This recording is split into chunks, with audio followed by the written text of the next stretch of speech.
와노쿠니 전쟁이 루피와 에이스의 승리로 끝나갈 때쯤 와노쿠니로 파견을 나간 게르니카는 오로성에게 정보통신을 겁니다. 그리고 오로성 중 한 명인 세탄성은 게르니카의 정보통신을 수락한 이후 이 전보벌레로 직통으로는 연락하지 말라고 했을 텐데 그걸 잘 아는 놈이 굳이 이 전보벌레로 연락한 것을 보면 그래 황제들의 싸움은 끝이 났나? 라고 물었고 게르니카는 죄송합니다 오로성님, 말씀대로 워낙 중대한 사항이기에 와노쿠니에서의 전쟁은 밀짚모자 일당과 흰수염 해적단이 승리를 거둘 것으로 보입니다.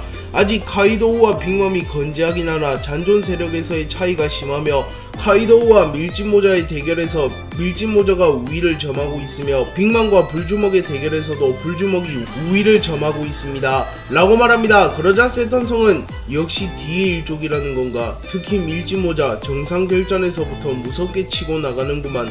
더군다나 저 능력은 전설로만 전해지는 그 사람만이 각성한 능력이다. 여기서 싹을 뽑지 않는다면 밀짚모자는 막을 수 없는 폭풍이 될 것이다. 라고 말한 뒤 정보통신을 끊습니다. 그리고 세탄성의 통화를 들은 나머지 오로성 중 한 명인 간디는 마린포드에서부터 거슬렸건만 기어코 카이도우를 꺾겠구만. 이 정도로 우리를 위협한 사내는 조이보이, 록스티, 지백, 골디로저 단 3명밖에 없었소이다. 라고 말합니다. 그러자 가장 젊어 보이는 오로성이 그렇다면 지금 당장 밀짚모자를 공격하는 게 좋아 보이는군. 제 아무리 밀짚모자라 할지라도 세계 최강의 사나이라고 불리우는 카이도우를 상대로 전혀 지치지 않았을 리가 만무하니 말이오. 그리고 과거 그 사내와 비교한다면 아직은 악마의 열매 활용 능력이 많이 떨어져 보이는군. 이라고 말합니다. 그리고 마지막으로 대머리 흰수염 오로성은 이 정도 사안을 우리끼리 결정하는 건 아닌 것 같소. 아무래도 그분께 보고를 드린 이후 그분의 판단을 따르는 게 맞는 것 같소. 라고 말했고 오로성들은 고개를 끄덕입니다. 그리고 오로성들은 곧바로 허의 옥자로 향합니다. 루피가 카이도우를 쓰러뜨린 이후 곧바로 루피는 체력을 모두 소진하며 쓰러집니다. 그리고 견문색 패기를 통하여 루피의 승리를 직감한 조로는 드디어 끝났다. 루피의 승리야. 라고 말했고 모모노스케는 기뻐하며 루피라면 또다시 해낼 줄 알았소. 라고 말하며 매우 기뻐하는 듯한 표정을 짓습니다. 그리고 모모노스케는 곧바로 용으로 변신하여 루피에게 날아갔고 쓰러진 루피를 보게 됩니다. 그리고 주변에 카이도우는 없었으며 카이도우는 용암 속에 빠져서 의식을 잃은 상태였습니다. 그리고 모모노스케는 그대라면 해낼 줄 알았소. 와노쿠니를 2번이나 지켜줘서 고맙소. 아버지 코즈키 오덴과 해적왕 로저가 기다리던 사나이는 당신이 맞는 것 같소. 라고 말하며 눈물을 흘립니다. 그리고 모모노스케는 곧바로 루피를 업고 밀짚모자 일당과 흰수염 해적단 와노쿠니의 강자들이 있는 곳으로 돌아옵니다. 그리고 쓰러진 루피를 본 우솝은 이봐 루피 죽은 거 아니지? 라고 말하며 눈물을 터뜨렸고 조로와 쌍디는 이 녀석이 죽을 리가 없잖아 라고 말하며 루피를 단 1%도 의심하지 않는 듯한 모습을 연출합니다. 그리고 에이스는 루피 수고했다 라고 말합니다. 그리고 초파는 그 순간만큼은 겁쟁이가 아닌 의사로 변하며 체력을 다해서 쓰러진 것 뿐이에요. 한 2-3일 쉬면 멀쩡해질 겁니다 라고 말합니다. 그리고 조로는 그럼 우리의 임시 출항일은 3일 후로 하지. 그리고 정확한 출항일은 우리의 선장이 깨어나면 선장이 결정하도록 한다 라고 말하며 실질적인 2인자다운 모습을 보였고 쌍디는 루피가 바로 떠날 놈이냐 잔뜩 먹고 가겠지 라고 말하며 웃음을 터뜨립니다. 그렇게 결론적으로 밀짚모자 일당과 흰수염 해적단의 출항 시기는 최소 3일 뒤로 결정되었습니다. 로우는 밀짚모자 일당과 흰수염 해적단이 3일 후에 출항한다는 말을 듣고 우리는 3일간 더 머무를 이유가 없다. 밀짚모자가 깨어난다면 고맙다는 말을 전해줘라 라고 말했고 로빈은 로우에게 로드 포네그리프의 복사본을 쥐어주며 이번 전쟁에서 우릴 도운 대가야. 다음에 또 볼 수 있으면 좋겠어 라고 말했고 로우는 웃으며 다음번엔 밀짚모자의 목을 노릴 수도 있다. 우린 해적이라는 것을 잊지 말라고.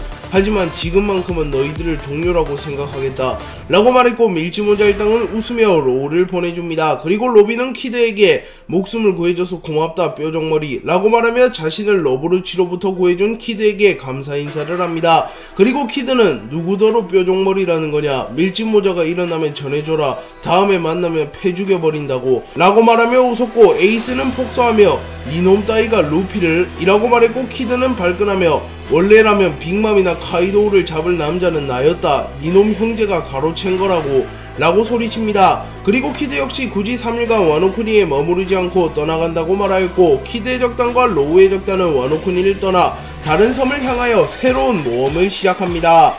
오로송들은 와노쿠니 전쟁이 끝났다는 소식을 듣자마자 세계정부의 최대 권력가인 이무가 있는 허의 옥자로 향했고 이무는 곧바로 허의 옥자에 앉습니다.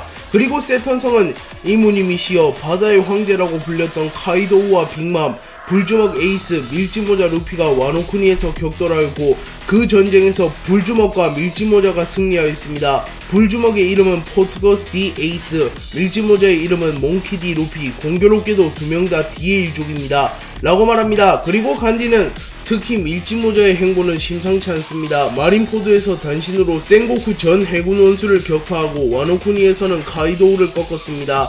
또한 그 남자 이후 800년간 각성자가 없었던 그 능력을 이라고 말했고 이무는 놀라며 그 남자라면 조이보이를 말하는 건가? 라고 물었고 간디는 그렇습니다 이무님, 밀짚모자가 카이도우와의 대결에서 사람 열매 모델 태양신 니카의 능력을 다시 한번 사용하였습니다 라고 말합니다. 그러자 이무는 마린포드에서 본 것이 우연이 아니었구나. 그렇다면 밀짚모자가 원피스나 고대병기는 손에 넣었느냐? 라고 물었고 대머리 흰수염 오로성은 아직입니다. 현재 저희가 파악한 것으로 밀짚모자는 3개의 로드 포네그리프를 획득하였습니다.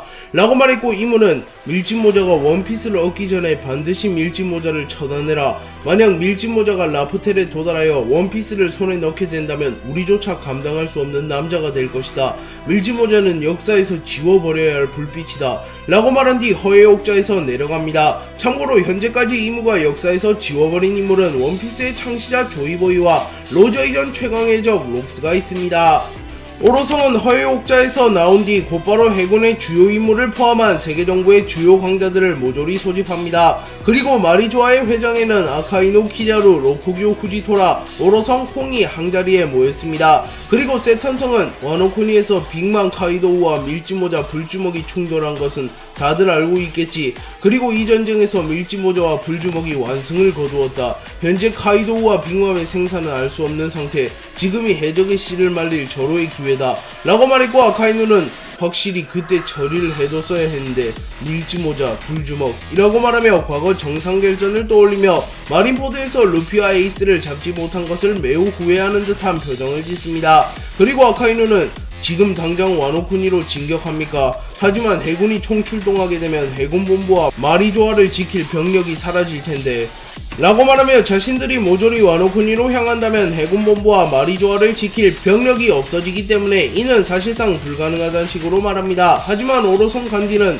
밀짚모자는 그 누구보다 위험한 인자다. 무리를 해서라도 싹을 잘라야 한다. 이 작전은 그분께서도 허락하신 터라 신의 기사단의 지원이 있을 거다. 라고 말하며 해군이 자리를 비우더라도 신의 기사단이 마리조아를 지킬 것이기에 해군이 출격하더라도 상관없다는 식으로 말합니다. 그리고 아카이누는 신의 기사단 직접 움직이는 건 처음 보군요. 밀짚모자가 그렇게 위험한 사내입니까? 라고 물었고 대머리 흰수염 오로성은 사카즈키 아무리 자네라고 할지라도 알아서 안되는 극비일세. 우선은 와노쿠니로 향하여 밀짚모자를 토벌하는 것에만 집중해주게 라고 말하며 제 아무리 해군의 원수 아카이누라 할지라도 이무 조이보이 니카와 관련된 극비를 알 수는 없다고 말합니다. 그리고 아카이누는 뭐 그게 중요한 건 아니니 라고 말한 뒤 곧바로 와노쿠니로 향할 준비를 마쳤고 아카이누와 신 3대장을 주축으로 해군의 정예부대가 와노쿠니로 출격합니다. 해군이 와노쿠니로 떠난 이후 노란머리의 오로성은 과학병기를 지원받기 위하여 닥터 베가펑크에게 연락을 합니다. 하지만 베가펑크에게 연락이 닿지 않았고 노란머리 오로성은 베가펑크 이 중대한 상황에 연락이 되진 않다니 라고 한탄하며 통신을 끊어버립니다. 그리고 노란머리 오로성은 센토마루에게 연락하였고 센토마루는 곧바로 회신합니다. 그리고 노란머리 오로성은 과학부대 대장 센토마루 지금 당장 모든 세라핀과 파시피스탄 마크3를 끌고 마리조아로 와라 라고 말했고 센토마루는 모든 세라핌이라고요? 일단은 알겠습니다 라고 말합니다. 그리고 노란머리 오로성은 세라핌과 파시피스탄 마크3가 있다면 해군이 없더라도 혁명군 상황으로부터 마리조아를 방어할 수 있을 것이오 라고 말했고 세턴성은 때마침 신의 기사단도 마리조아와 해군본부에 도착했다고 하군 이라고 말하며 세계정부는 만반의 준비를 갖추는 데 성공합니다. 센토마루는 베가펑크에게 오로성이 자신에게 모든 세라핀과 파시피스타 마크3를 데리고 마리조아로 오라고 했다는 것을 말했고 베가펑크는 드디어 때가 온 건가? 어차피 세계정부에서는 이번 일이 끝나면 우리를 토사구팽할 게 뻔할세. 죽을 걸 알면서 병기들을 내줄 필요는 없지 라고 말했고, 베가펑크의 새틀라이트 중 하나인 릴리스는 그럼 세계정부 그 자식들 마음에 안 들기도 했고 지금이 세계정부를 배신할 가장 좋은 기회 같은데 라고 말합니다. 그리고 샤카는 스텔라 지금 세계정부를 배신할 겁니까? 라고 물었고, 베가펑크는 그래 지금이 적기인 것 같다. 센토마루 미안하지만 세라핀과 파시피스타 마크3를 모두 소집하여 혁명군의 본거지로 간다 라고 말합니다. 그리고 센토마루는 놀라며 뭐 정부를 배신한다고? 그리고 명령 불복종에 모자라 혁명군과 붙어먹는다고? 당신 제정신이야? 라고 말했고, 베가펑크는 나와 드래곤은 유서가 깊지 우리가 혁명군이 되는 건 전혀 이상한 일이 아니야. 그리고 자네도 알지 않는가? 세계정부가 추구하는 정의는 옳지 못하다는 걸 라고 말하자 센토마루는 크게 고민하는 듯한 표정을 지었고, 베가펑크는 센토마루군 잊지 말게 어린 시절에 너를 구해준 게 누구인지 말일세 라고 말하며 과거의 은원을 들먹였고, 센토마루는 한숨을 쉬며 그래 아저씨에겐 빚이 있으니 그런데 혁명군으로 가서 뭘 어쩌겠다는 거야. 세계정부에서 가만히 있지 않을 텐데 라고 말했고, 베가펑크는 자네에게 갑자기 모든 세라핀과 파시피스타 마크3를 데리고 마리조아로 오라고 한 이유를 모르겠나? 아마 마리조아를 지키는 상당수의 경비가 부득이한 사정으로 부재중이 되었기 때문일 걸세. 그리고 아마 해군이 부재중이 된 이유는 해군의 모든 병력이 빅만 카이도우와의 전쟁으로 인하여 전력이 온전치 않은 밀짚모자와 불주먹을 잡기 위하여 와노쿠니로 진격했기 때문일 걸세. 그 말은 즉슨 세계정부에서도 우리에게 신경쓸 병력은 없다는 소리일세. 더군다나 혁명군과 같이 있는다면 세계정부라 할지라도 우리를 노릴 수는 없다는 말씀. 지금이 정부를 배신한 적기일세 라고 말했고, 센토마루는 한참을 고민한 이후 곧바로 세라핀과 파시피스타 마크3를 모조리 소집합니다. 그리고 베가펑크는 새틀라이트와 센토마루, 세라핀, 파시피스타 마크3와 함께 혁명군의 본거지로 이동합니다. 베가펑크는 세라핀과 파시피스타 마크3를 모두 집결시킨 이후 곧바로 드래곤에게 연락합니다. 그리고 베가펑크는 드래곤 날쌔 닥터 베가펑크 지금 당장 혁명군의 본거지로 갈 셈이니 그렇게 알고 있으세 라고 말했고, 드래곤은 당황하며 닥터 베가펑크 언질도 없이 이게 무슨 짓인가? 아무리 자네와 내가 내통 중이라고 한들 이라고 말합니다. 그러자 베가펑크는 뭐 어차피 예견된 일 아니었는가? 그건 그렇고 자네 아들 대단하구만. 마린포드에서는 센고쿠를 꺾더니 이번에는 카이도우를 꺾었다더군. 하지만 그 결과 루피는 해군이 가장 노리는 인물이 됐어. 자네도 눈치챘지 않는가? 현재 모든 해군의 전력이 와노쿠니로 향하고 있다고 라고 말합니다. 그러자 드래곤은 루피라면 잘 해낼 거다. 그놈도 어엿한 성인이자 해적이야. 내가 뭐라 할 순 없지 라고 말합니다. 그리고 베가펑크는 역시 냉정하구만. 하지만 자네에게도 기회가 왔다는 것은 부정할 수 없는 사실이지. 지금 현재 마리조아의 보안은 매우 허술해져 있을 것이야 라고 말했고, 드래곤은 안 그래도 우린 마리조아를 칠 생각이다. 자네의 도움이 있다면 세계정부를 무너뜨리는 것이 꿈만은 아닐세 라고 말하며 베가펑크가 끌고 오는 세라핀과 파시피스타 마크3와 혁명군의 힘을 합친다면 세계정부의 허를 찌를 수 있을 것이라고 말합니다. 그리고 베가펑크는 우선 알겠네. 지금 당장 혁명군의 본거지로 출발하도록 하지 라고 말한 뒤 통신을 끊습니다. 그리고 드래곤은 세상을 바꿀 기회가 왔다. 기다려라 세계정부 라고 말하며 베가펑크가 도착하면 곧바로 마리조아를 침공하려 합니다. 그리고 그 순간 사보가 다가와 드래곤씨 드디어 마리조아를 공격할 순간이 왔군요.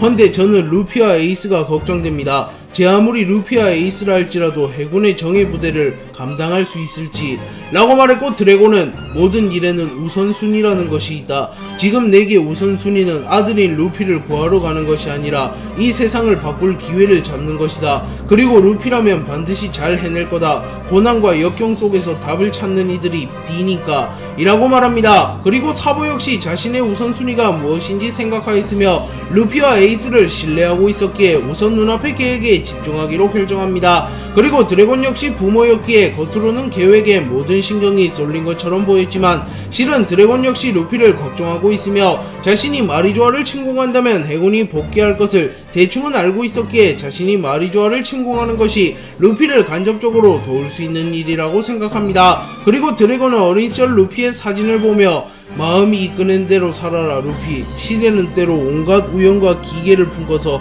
세계에 물음을 던진다. 우리가 언젠가 만난 날도 올 테지 라고 말하며 아들을 생각하는 모습을 연출합니다. 세계정부에서는 베가펑크에게 계속하여 연락을 시도하였으나 베가펑크와 연결되지 않았고, 노란머리 오로성은 베가펑크가 이번 일이 끝나면 자신을 토사구팽하려는 것을 파악하였다고 생각합니다. 그리고 센토마루 역시 최초의 회신 이후에는 연락이 닿지 않았고, 세계정부 측에서는 에그헤드 섬으로 감시선을 보냅니다. 그리고 머지않아 베가펑크와 센토마루가 모든 세라핀과 파시피스타 마크3를 이끌고 혁명군과 접촉하였다는 사실을 파악하였고, 베가펑크가 배신하였다는 결론에 도달합니다. 그리고 노란머리 오로성은 역시 세계 최고의 두뇌를 가진 남자라는 건가, 우리가 토사구팽할 것을 눈치챘나 보군. 그런데 하필이면 혁명군 쪽에 붙다니 라고 말하며 베가펑크가 혁명군 쪽에 붙은 것은 유감이라고 말합니다. 그리고 신의 기사단 단장이 노란머리 오로성에게 다가와 뭘 그리 걱정하시오. 해군과 과학병기가 없다고 한들 마리조아에는 사이퍼폴과 세계정부가 자랑하는 인물들이 있지 않소. 그리고 여차하면 우리들이 나서도 되고 라고 말했고, 노란머리 오로성은 그래, 너희들이 있었지. 신의 기사단, 세계정부 최상층에 해당하는 세계정부 최대의 검, 존재 자체가 극비이기에 신의 기사단의 정체를 알고 있는 인물은 극소수지 라고 말하며, 혁명군이 마리조아의 경비가 허술해진 틈을 타 마리조아를 기습한다고 하더라도 신의 기사단이라는 최후의 보루가 있기에 마리조아를 괴멸시키기란 불가능하다고 말합니다. 해군은 세계정부의 명령을 받은 이후 밀지모자 루피와 불주먹 에이스를 사살하기 위하여 곧바로 와노쿠니로 향하였습니다. 그리고 이때 해군은 역대 어떠한 버스터콜과 비교하여도 큰 규모의 전력을 이끌고 와노쿠니로 향하고 있었습니다. 그리고 와노쿠니에 도달하기 직전 키자루는 아카이누에게 우리가 이렇게 나선 적이 있었던가? 3대장이 모조리 출동하는 경우는 본 적이 없는데 거기다가 현 해군 원수인 너도 함께 동행하고 말이지.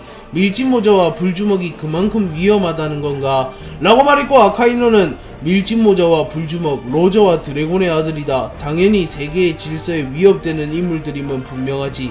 하지만 사왕과의 충돌 자체를 꺼리는 양반들이 이번에는 무슨 바람이 불었길래 해군의 모든 병력을 출격시키는 건지 라고 말하며, 아카이누조차도 해군이 무리하고 있다고 말합니다. 그리고 오로성과 이무가 이토록 무리하여 루피를 잡으려 하는 이유는 루피가 조이보이의 재림이기 때문이며 타사왕과는 위험도에서 차원이 다르기 때문입니다. 다만 아카이누조차도 이 사실을 알지는 못하기에 세계정부의 강경한 행동에 의구심을 품고 있었습니다. 그리고 새롭게 해군에 징병된 후지토라와 로쿠규 역시 대화를 나누고 있었고, 로쿠규는 라하하하, 해군본부가 이렇게 화끈한 집단이라니. 내가 해군에 입대하기 전까지만 하더라도 해군이 이런 움직임을 보인 적은 없었는데 안 그렇소 후지토라 양반?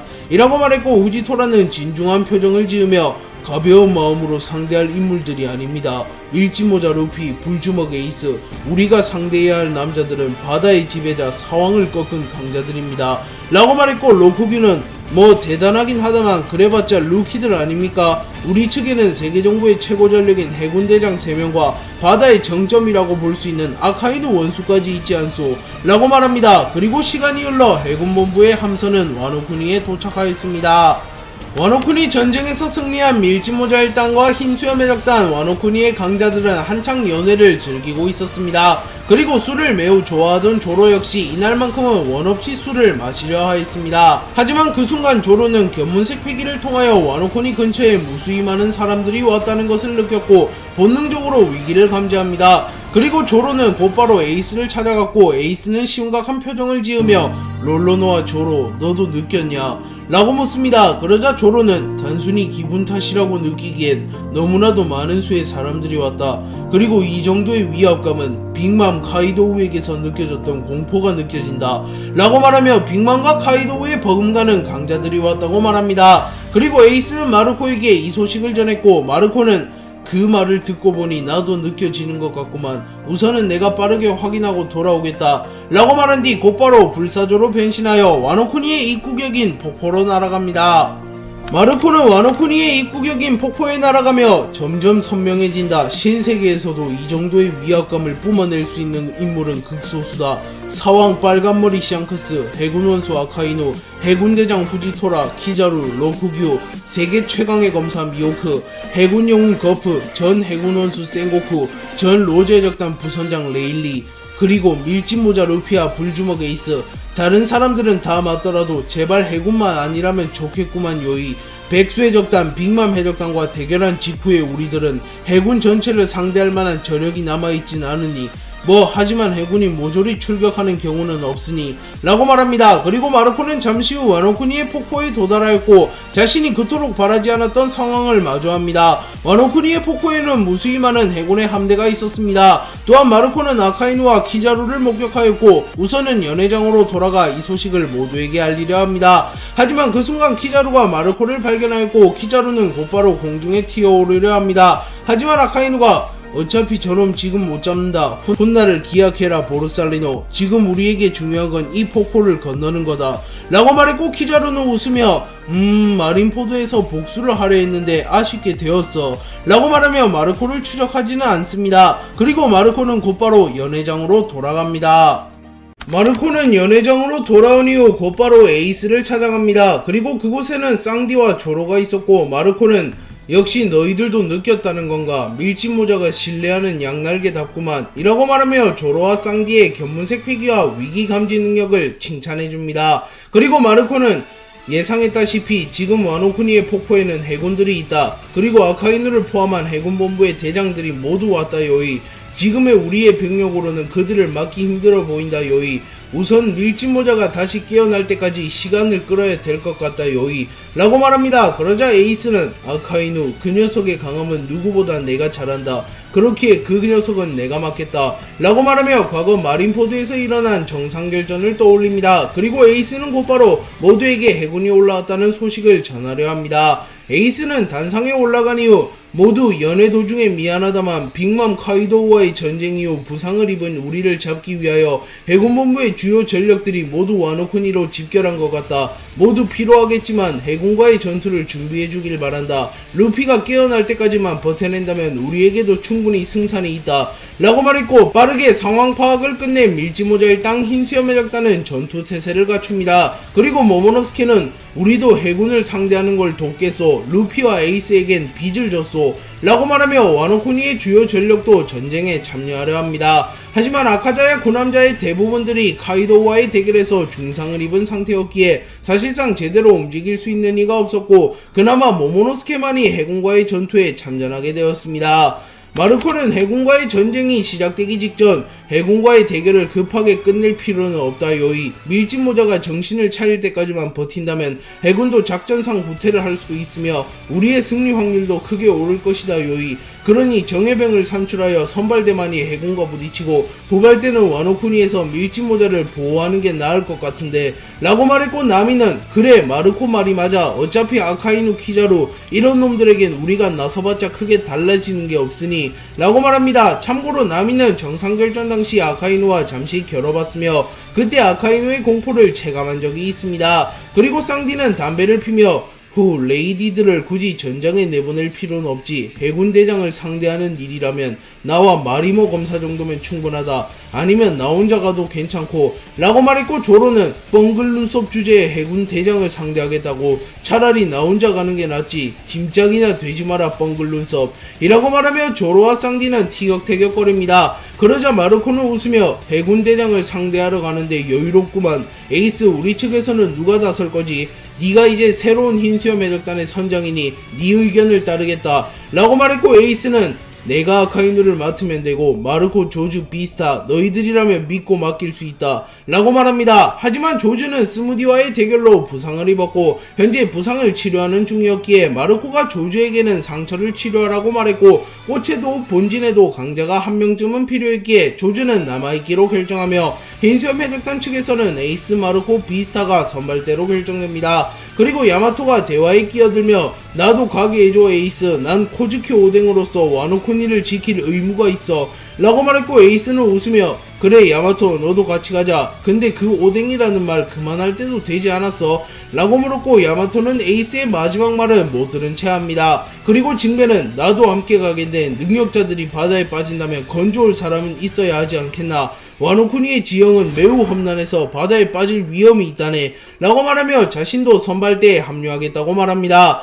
그리고 징배는 능력자들이 바다에 빠졌을 때를 대비하는 용도가 될 수도 있겠지만 개인의 무력 또한 상황 최고 간부 수준의 강자이기에 징배의 합류는 큰 도움이 될 것입니다. 그리고 마지막으로 아카자야 고남자들 중 몸이 멀쩡했던 이조, 네코마무시, 이노아라시도 선발대에 합류했고 최종적으로 에이스, 마르코, 비스타, 야마토, 조로, 쌍디, 징배, 이조, 네코마무시, 이노아라시가 선발대로 결정되었고 이들은 해군을 상대하기 위하여 와노쿠니의 폭포로 향합니다.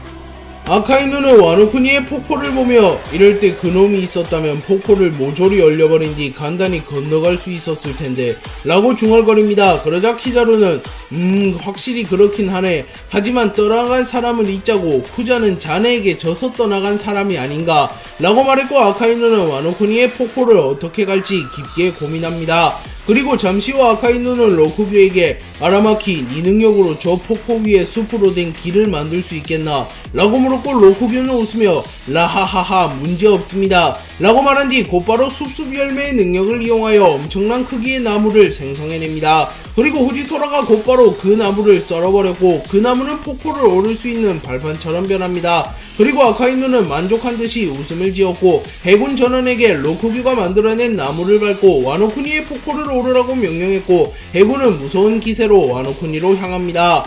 조로는 선발대로 선정된 이후 가장 먼저 출발하였고 자신감에 찬 듯한 표정을 짓고 있습니다. 그도 그럴 것이 조로는 이미 2년 전에 미호크와 겨룰 만큼 실력 있는 검사였으며 2년의 수련을 끝낸 이후에는 킹을 손쉽게 잡아낼 만큼 성장했기 때문입니다. 그렇기에 조로는 현 시점 해군대장과 비교하여도 우열을 가르기 어려울 만큼 성장한 상태라고 볼 수 있습니다. 그리고 조로가 뛰어가는 모습을 본 상디는 당황하며 저 녀석 저거 길도 모르는 녀석이 혼자 가며 어쩌지 하는 거냐 라고 말합니다. 그리고 나머지 밀짚모자 일당도 한심을 쉬자 비스타는 당황하며 아무리 길을 모른다고 해도 그냥 앞으로 쭉 뛰어가기만 해도 되는데 설마 길을 잃겠소 라고 말했고 우섭은 성질을 내며 저 녀석은 100m 달리기를 하다가도 방향 감각을 잃어서 앞으로 잘못 나아가는 놈이라니까 라고 말했고 비스타는 놀라며 검술과 길 찾는 능력이 비례하는 건 아니군 이라며 황당한 말을 합니다. 그리고 비스타는 검사로서 조로를 매우 좋아하고 있었기에 곧이어 조로를 따라 나섭니다.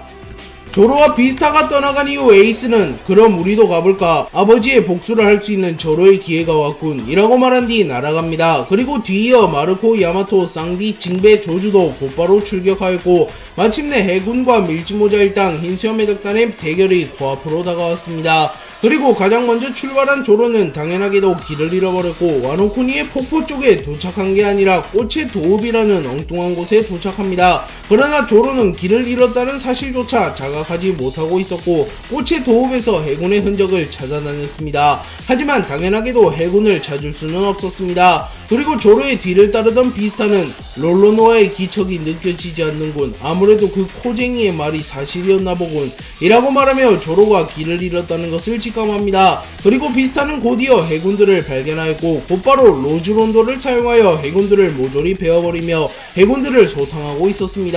그리고 머지않아 해군본부대장 후지토라가 나타났고 비스타는 후지토라의 검을 보며 맹인검사 들어본 적이 있수다. 해군본부에 새롭게 징집된 해군본부대장 실력만큼은 괴물이라고 정평이 나있더군. 과연 명성만큼이나 검을 잘 다루는지 확인해볼까? 라고 말했고 후지토라는 견문색 패기를 사용하여 비스타를 감지한 이후 검을 사용하는 실력자라 들은 바에 의하면 롤로노와 조로 아니면 화검에 비슷하겠군요. 삼도류가 아닌 것으로 보아하니 당신은 흰수염 해적단 5번 대대장 비스타로군요 라고 말했고 비스타는 나를 알고 있는가? 이거 영광이구만. 그래 이번엔 어떤 꽃을 피워볼까? 라고 말하며 전투 태세를 갖춥니다.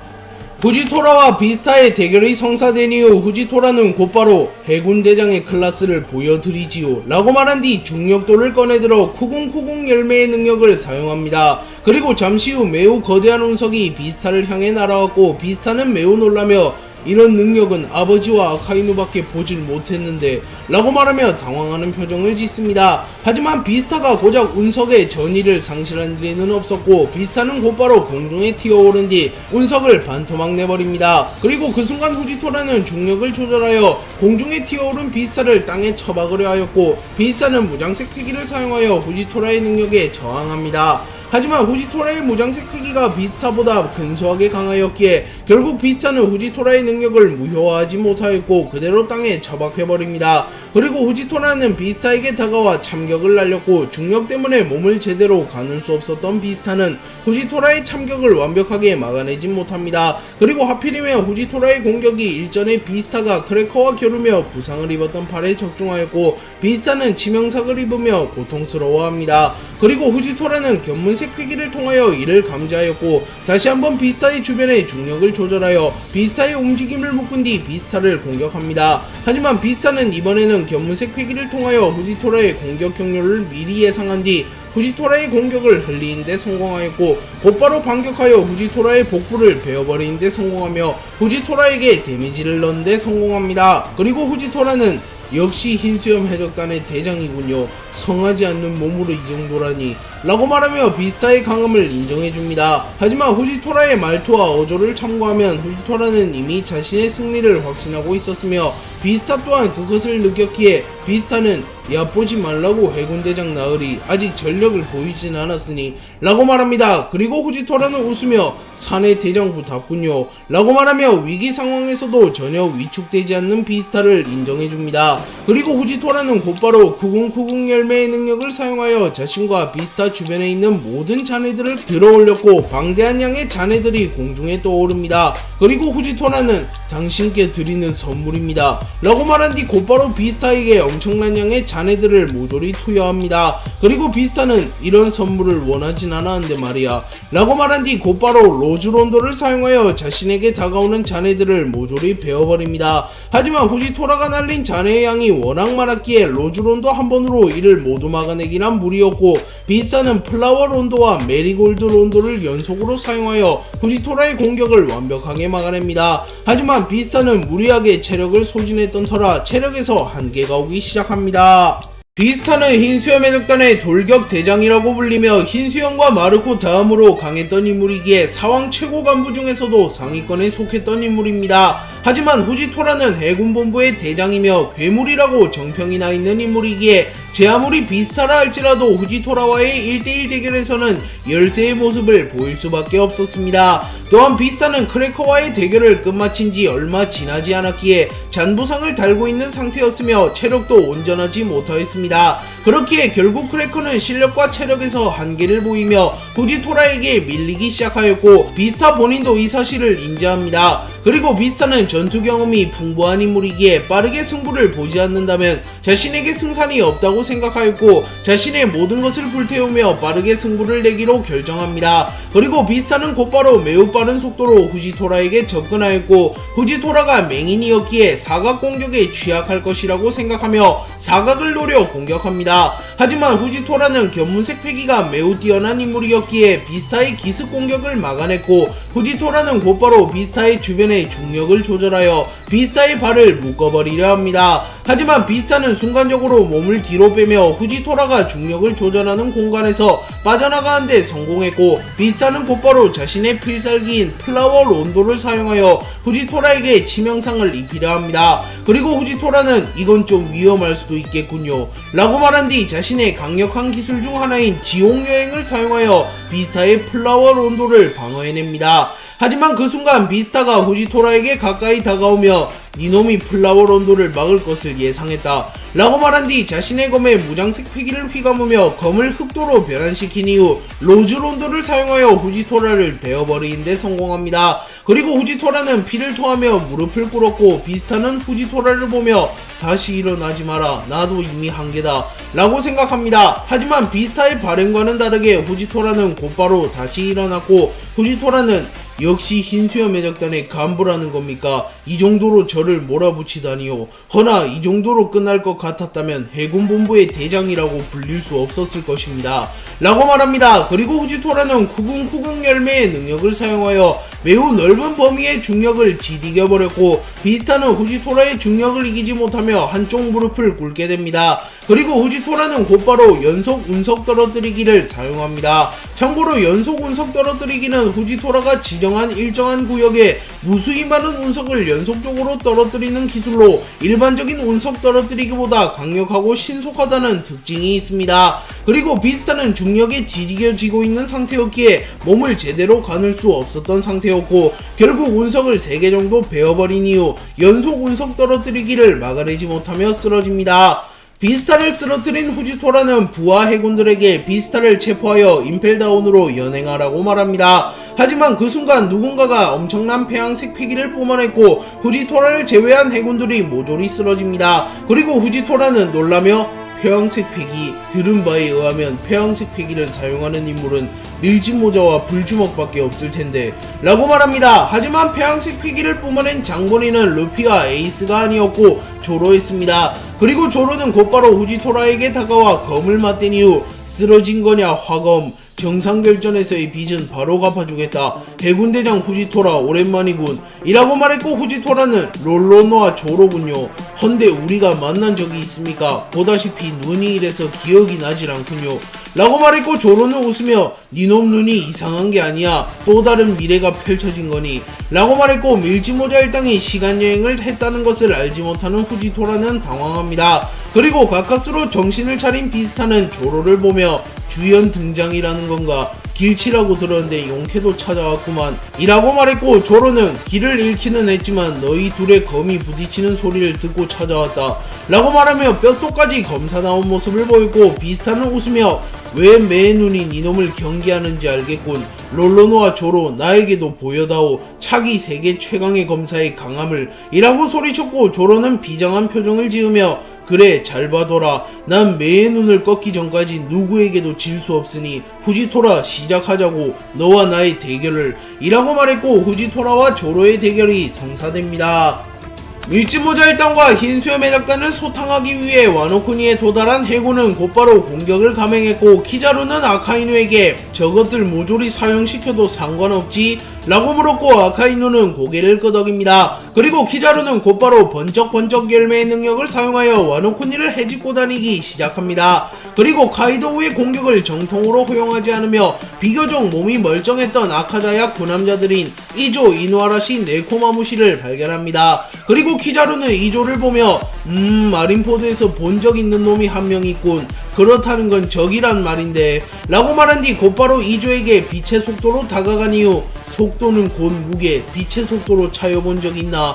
라고 말한 뒤 이조의 복부에 발차기를 갈겨버립니다. 그리고 이조는 단 한 방만에 정신을 잃으며 쓰러졌고, 네코마무시와 이누아라시는 분노하며 키자루에게 덤벼듭니다. 하지만 이 당시에는 낮이었기에 달이 떠있지 않았고, 네코마무시와 이누아라시는 스로나 하지는 못합니다. 그리고 스로나를 하더라도 키자루에게 상대가 될 리가 없었는데, 스로나를 하지도 못한 네코마무시와 이누아라시가 키자루의 상대가 될 리가 없었고, 키자루는 이들의 공격을 가볍게 피해낸 이후 이들을 향하여 팔척 경공옥을 사용합니다. 그리고 네코마무시와 이누아라시는 키자루의 공격을 막아보려 하였으나 무용지물이었고, 키자루는 네코마무시와 이누아라시를 간단히 제압합니다. 그리고 키자루는 이 정도로 만족하지 않았고 곧바로 오니가시마로 향합니다. 키자루는 매우 빠른 속도로 꽃의 도읍에 도착했고, 그곳에는 선발대를 제외한 밀짚모자 일당과 흰수염의 적단이 있었습니다. 그리고 절망적이게도 밀짚모자 연합군의 주요 전력들이 모조리 선발대로 빠지며 꽃의 도읍을 떠나갔기에 키자루를 막을 만한 인물이 없었습니다. 그리고 키자루가 온 것을 발견한 우속은 놀라며 키자루가 왔다 라고 소리칩니다. 그리고 키자루는 죽여야 할 놈들이 여기 다 모여있다니 라고 말한 뒤 곧바로 팔척 경공옥을 사용합니다. 그리고 조즈는 모두 다 비켜있어라 라고 소리친 뒤 반짝반짝 열매의 능력을 사용하여 전신을 다이아몬드로 변화시킨 이후 키자루의 공격을 홀로 막아섭니다. 하지만 팔척 경공옥의 범위가 워낙 광범위했기에 조즈조차도 완벽하게 막아내지는 못했고, 팔척 경공옥의 여파로 인하여 순식간에 연회장은 초토화됩니다. 그리고 조즈를 본 키자루는 무섭구만, 흰수염의 적단 3번 대대장 다이아몬드 조즈, 마린포드에서는 쿠잔을 몰아붙였다지 라고 말한 뒤 팔찌경을 사용하여 순식간에 조즈에게 다가옵니다. 그리고 키자루는 조즈에게 강력한 발차기를 날렸고, 조즈는 팔을 들어올리며 키자루의 공격을 가다합니다. 하지만 키자루는 몸을 회전시키며 자신의 발에 힘을 집중시켰고 결국 조주는 키자루의 공격을 버티지 못하고 날아갑니다. 그리고 위기를 직감한 밀짚모자 연합은 조주를 도와 키자루에게 저항하기로 결정했고 브룩은 오니가르기를 사용하여 키자루를 베어버립니다. 그리고 브룩은 무장색 패기를 사용할 수 있었기에 키자루에게 타격을 넣는데도 성공했으나 키자루의 방어력이 워낙 뛰어났기에 키자루는 브룩의 공격에 큰 데미지를 입지 않았고 곧바로 천충 운검을 사용하여 브룩을 베어버린 뒤 브룩을 발로 차서 날려버렸고 브룩은 쓰러집니다. 그리고 우솝, 로빈, 나미 등은 샤본디 제도에서 겪은 키자루와의 악몽을 떠올리며 고통스러워합니다. 그리고 초파는 루피를 바라보지만 루피는 여전히 정신을 차리지 못하고 있었고 밀짚모자 연합은 대위기에 빠지게 됩니다. 키자루는 브룩을 처리한 이후 곧바로 나미를 처리하기 위하여 나미에게 다가갔고 나미는 제우스를 사용하여 키자루를 막으려 합니다. 하지만 키자루는 제우스의 화염을 가볍게 뚫어내며 나미에게 돌진하였고 겁에 질린 나미는 눈을 감으며 바닥에 주저앉습니다. 그리고 그 순간 조주가 다가와 브릴리언트 펑크를 사용하여 키자루를 날려버렸고 키자루 네 상대는 나다. 한눈 팔지 말라고 라고 말했고 키자루는 여유를 보이며 무섭구만 이번 건은 조금 충격이 들어왔구만 이라고 말했고 조주는 거짓말하지 마라 라고 소리치며 공중에 떠있는 키자루에게 달려옵니다. 그리고 키자루는 속도에서 조주에게 확실히 우위에 있었기에 조주의 공격을 순식간에 피해내려 합니다. 하지만 그 순간 로빈이 꽃꽃 열매의 능력을 사용하여 키자루의 팔다리를 잡으며 키자루를 묶어두려 합니다. 하지만 키자루는 번쩍번쩍 열매의 능력을 사용하여 몸을 유동화시킨 이후 로빈의 능력을 뿌리쳤고 조주의 돌진을 가볍게 피해내는데 성공합니다. 그리고 키자루는 공중에서 몸을 180도 회전한 이후 곧바로 조주를 땅에 처박아버렸고 레이저를 사용하여 조주가 유일하게 다이아몬드로 변환시키지 않은 신체인 오른쪽 얼굴을 정확하게 조준하였고 조주는 치명상을 입으며 쓰러집니다. 그리고 키자루는 곧바로 로빈에게 다가가 로빈의 복부에 강력한 발차기를 날리려 했고 로빈은 토비로포 블랙마리아를 꺾은 자신의 최고 기술인 데모니오 플루르와 무장색 패기를 사용하여 키자루를 공격합니다. 하지만 키자루는 츠무가리를 사용하여 로빈의 데모니오 플루르를 베어버린 이후 로빈의 앞면에 강력한 발차기를 꼽아버리며 로빈을 리타이어 시킵니다. 그리고 우솝과 나미는 동시에 제우스와 필살 초록성을 사용하여 키자루를 공격하였으나 키자루는 이를 가볍게 막아낸 이후 레이저를 이용하여 우솝과 나미마저 리타이어 시킵니다. 그리고 순식간에 조즈, 나미, 로빈, 우솝, 브룩이 리타이어 되자 프랑키와 초파는 동료를 당한 것을 보고 분노하였으나 키자루에 대한 공포가 더 컸기에 잠시 얼어붙습니다. 그리고 키자루가 프랑키와 초파를 처리하기 위하여 다가옵니다. 키자루가 프랑키와 초파를 처리하려던 순간 용으로 변한 모모노스케가 다가와 키자루에게 보로브레스를 사용하였고 키자루는 불꽃에 휩쓸려 날아갑니다. 그리고 키자루는 순간 카이도우가 부활한 줄 알고 매우 놀랐으나 파란색 용이 아닌 핑크색 용을 보며 적어도 자신의 눈앞에 있는 용이 카이도우는 아님을 파악합니다. 그리고 키자루는 와노쿠니에는 용이 많구만 카이도우도 있고 800년 전에 류마라는 사내가 뵌 용도 있고 분홍색 용도 있구만 시민들이 보면 놀라겠어 라고 말했고 모모노스케는 늦게 와서 미안하오 이번에는 우리가 밀짚모자 일당을 도울 차례오 루피공이 깨어날 때까지 버텨보겠어 라고 소리쳤고 키자루는 과연 버틸 수 있을지 모르겠네 라고 말한 뒤 모모노스케에게 다가와 레이저 폭발을 사용해버립니다. 참고로 이 기술은 최대치로 출력 시 서마라를 날려버릴 만큼 강력한 기술로 알려져 있습니다. 하지만 키자루가 에너지를 많이 비축한 상태는 아니었기에 파괴력이 최대치로 출력되진 않았습니다. 하지만 그럼에도 불구하고 모모노스케가 이 기술을 버티기엔 무리가 있었고 모모노스케는 단 한 방만에 인간형으로 돌아오며 변신이 풀려버립니다. 그리고 키자루는 정신을 잃은 모모노스케를 확인 사살하기 위하여 모모노스케에게 천암호를 사용합니다. 하지만 그 순간 마르코가 날아와 불사 엉겅키를 사용하여 키자루의 공격을 막아섰고 소란이 있어서 달려와 봤더니 이놈이 있을 줄이야 키자루 라고 소리칩니다. 그리고 키자루는 오 마르코 오랜만일세 라고 말했고 마르코는 한가하게 인사할 기분이 아니군 키자루 라고 말하며 키자루에 의하여 쓰러진 희생자들을 바라봅니다. 그리고 키자루도 비교적 진지한 표정을 지으며 마르코와 키자루의 대결이 시작됩니다. 로쿠규는 숲숲 열매의 능력을 사용하여 거대한 나무를 생성해내며 해군들에게 발판을 만들어줬습니다. 그리고 이후 로쿠규는 아카이누에게 라하하하 사카즈키상 칭찬 좀 해주쇼 라고 농담을 건넸고 아카이누는 정색하며 밀짚모자와 불주먹을 잡기 이전까지 긴장을 유지해라 아라마키 라고 말했고, 로쿠규는 거참 너무 진지하시다니까 라고 말한 뒤 곧바로 와노쿠니의 중심부로 날아갑니다. 그리고 로쿠규는 루피의 수배서를 보며 불주먹은 나랑 상성이 좋지 않으니 밀짚모자를 잡는 편이 낫겠군. 그럼 사카즈키 상도 칭찬을 해주겠고 말이야 라고 말하며 자신이 루피를 잡아내겠다고 다짐합니다. 그리고 로쿠규는 숲숲 열매의 능력을 이용하여 와노쿠니를 빠르게 가르지르고 있었고 야마토를 발견합니다. 그리고 로쿠규는 2년 전 마린포드에서 봤던 그 녀석이군 이라고 말한 뒤 곧바로 야마토에게 다가갔고, 야마토는 자신에게 다가오는 로쿠규를 발견합니다. 그리고 로쿠규는 야마토에게 식물의 뿌리를 날카롭게 변환시키는 기술을 사용하여 야마토를 공격하였고, 야마토는 공중에 튀어오르며 이를 가볍게 피해냅니다. 그리고 야마토는 곧바로 4명 8개를 사용하여 로쿠규를 공격하였고, 로쿠규는 나무를 대거 생성하여 야마토의 공격을 막아내려 했으나 야마토의 공격력이 워낙 강했기에 로쿠규가 생성한 나무를 그대로 뚫어버리며 로쿠규의 얼굴에 4명 8개를 적중시킵니다. 하지만 로쿠규는 이를 버텨내는 엄청난 맷집을 연출하며 제법 강력한 기술을 쓰는구나. 하지만 이따위 공격에 쓰러진다면 대장으로서 체면이 서질 않는다고 라고 말합니다. 로쿠규는 야마토의 공격을 한 차례 허용한 이후 나무로 변신하여 전투력을 증진시켰고, 야마토 역시 개개열매 모델 오우쿠치노 마카미의 능력을 사용하여 인수형으로 변신하여 전투력을 증진시킵니다. 그리고 로쿠규는 야마토와 자신의 주변을 모조리 식물밭으로 만들었고 거대한 숲을 만들어냅니다. 그리고 로쿠규는 숲 안에서 전투력이 더 오르는 듯한 모습을 보였고, 야마토는 악마의 열매 능력을 사용하여 로쿠규와 자신의 주변을 모조리 얼려버리며 로쿠규의 공격을 낮추려 합니다. 그러자 로쿠규는 아랑곳하지 않고 야마토에게 빠르게 접근하여 야마토의 복부에 발차기를 날립니다. 그리고 로쿠규의 순간적인 공격을 반응하지 못한 야마토는 충격을 호소하며 날아갑니다. 그리고 로쿠규는 독성 식물을 소환하여 야마토를 공격하려 하였고, 야마토는 몽둥이를 사용하여 로쿠규가 소환한 식물을 박살내버립니다. 그리고 야마토는 배양색 피기를 휘감은 이후 로쿠규의 복부를 향해 4명 8개를 적중시킵니다. 그리고 로쿠규는 충격을 버티지 못하며 몸이 완전히 깨져버리며 사라졌고,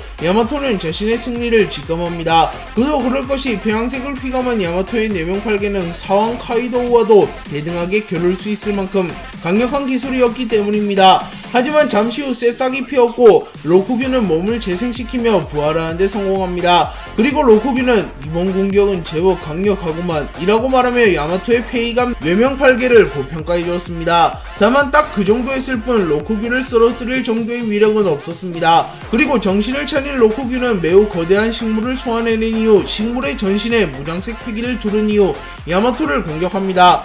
그리고 야마토는 오우쿠치노 마카미의 능력과 카이도우에게 배운 4명 8개를 응용하여 오우 8개를 사용하여 로쿠규가 생성한 식물을 공격하였고, 야마토는 가까스로 로쿠규의 공격을 막아내는 듯한 모습을 연출합니다. 하지만 그 순간 로쿠규의 본체가 야마토에게 다가와 겨우 능력으로 만든 식물 따위에 허덕일 줄이야 라고 말한 뒤 야마토의 앞면에 강력한 펀치를 집어넣습니다. 그리고 야마토의 밸런스가 붕괴되었고 로쿠규가 생성한 거대한 식물이 순식간에 야마토를 집어삼키며 야마토는 리타이어 되어버립니다.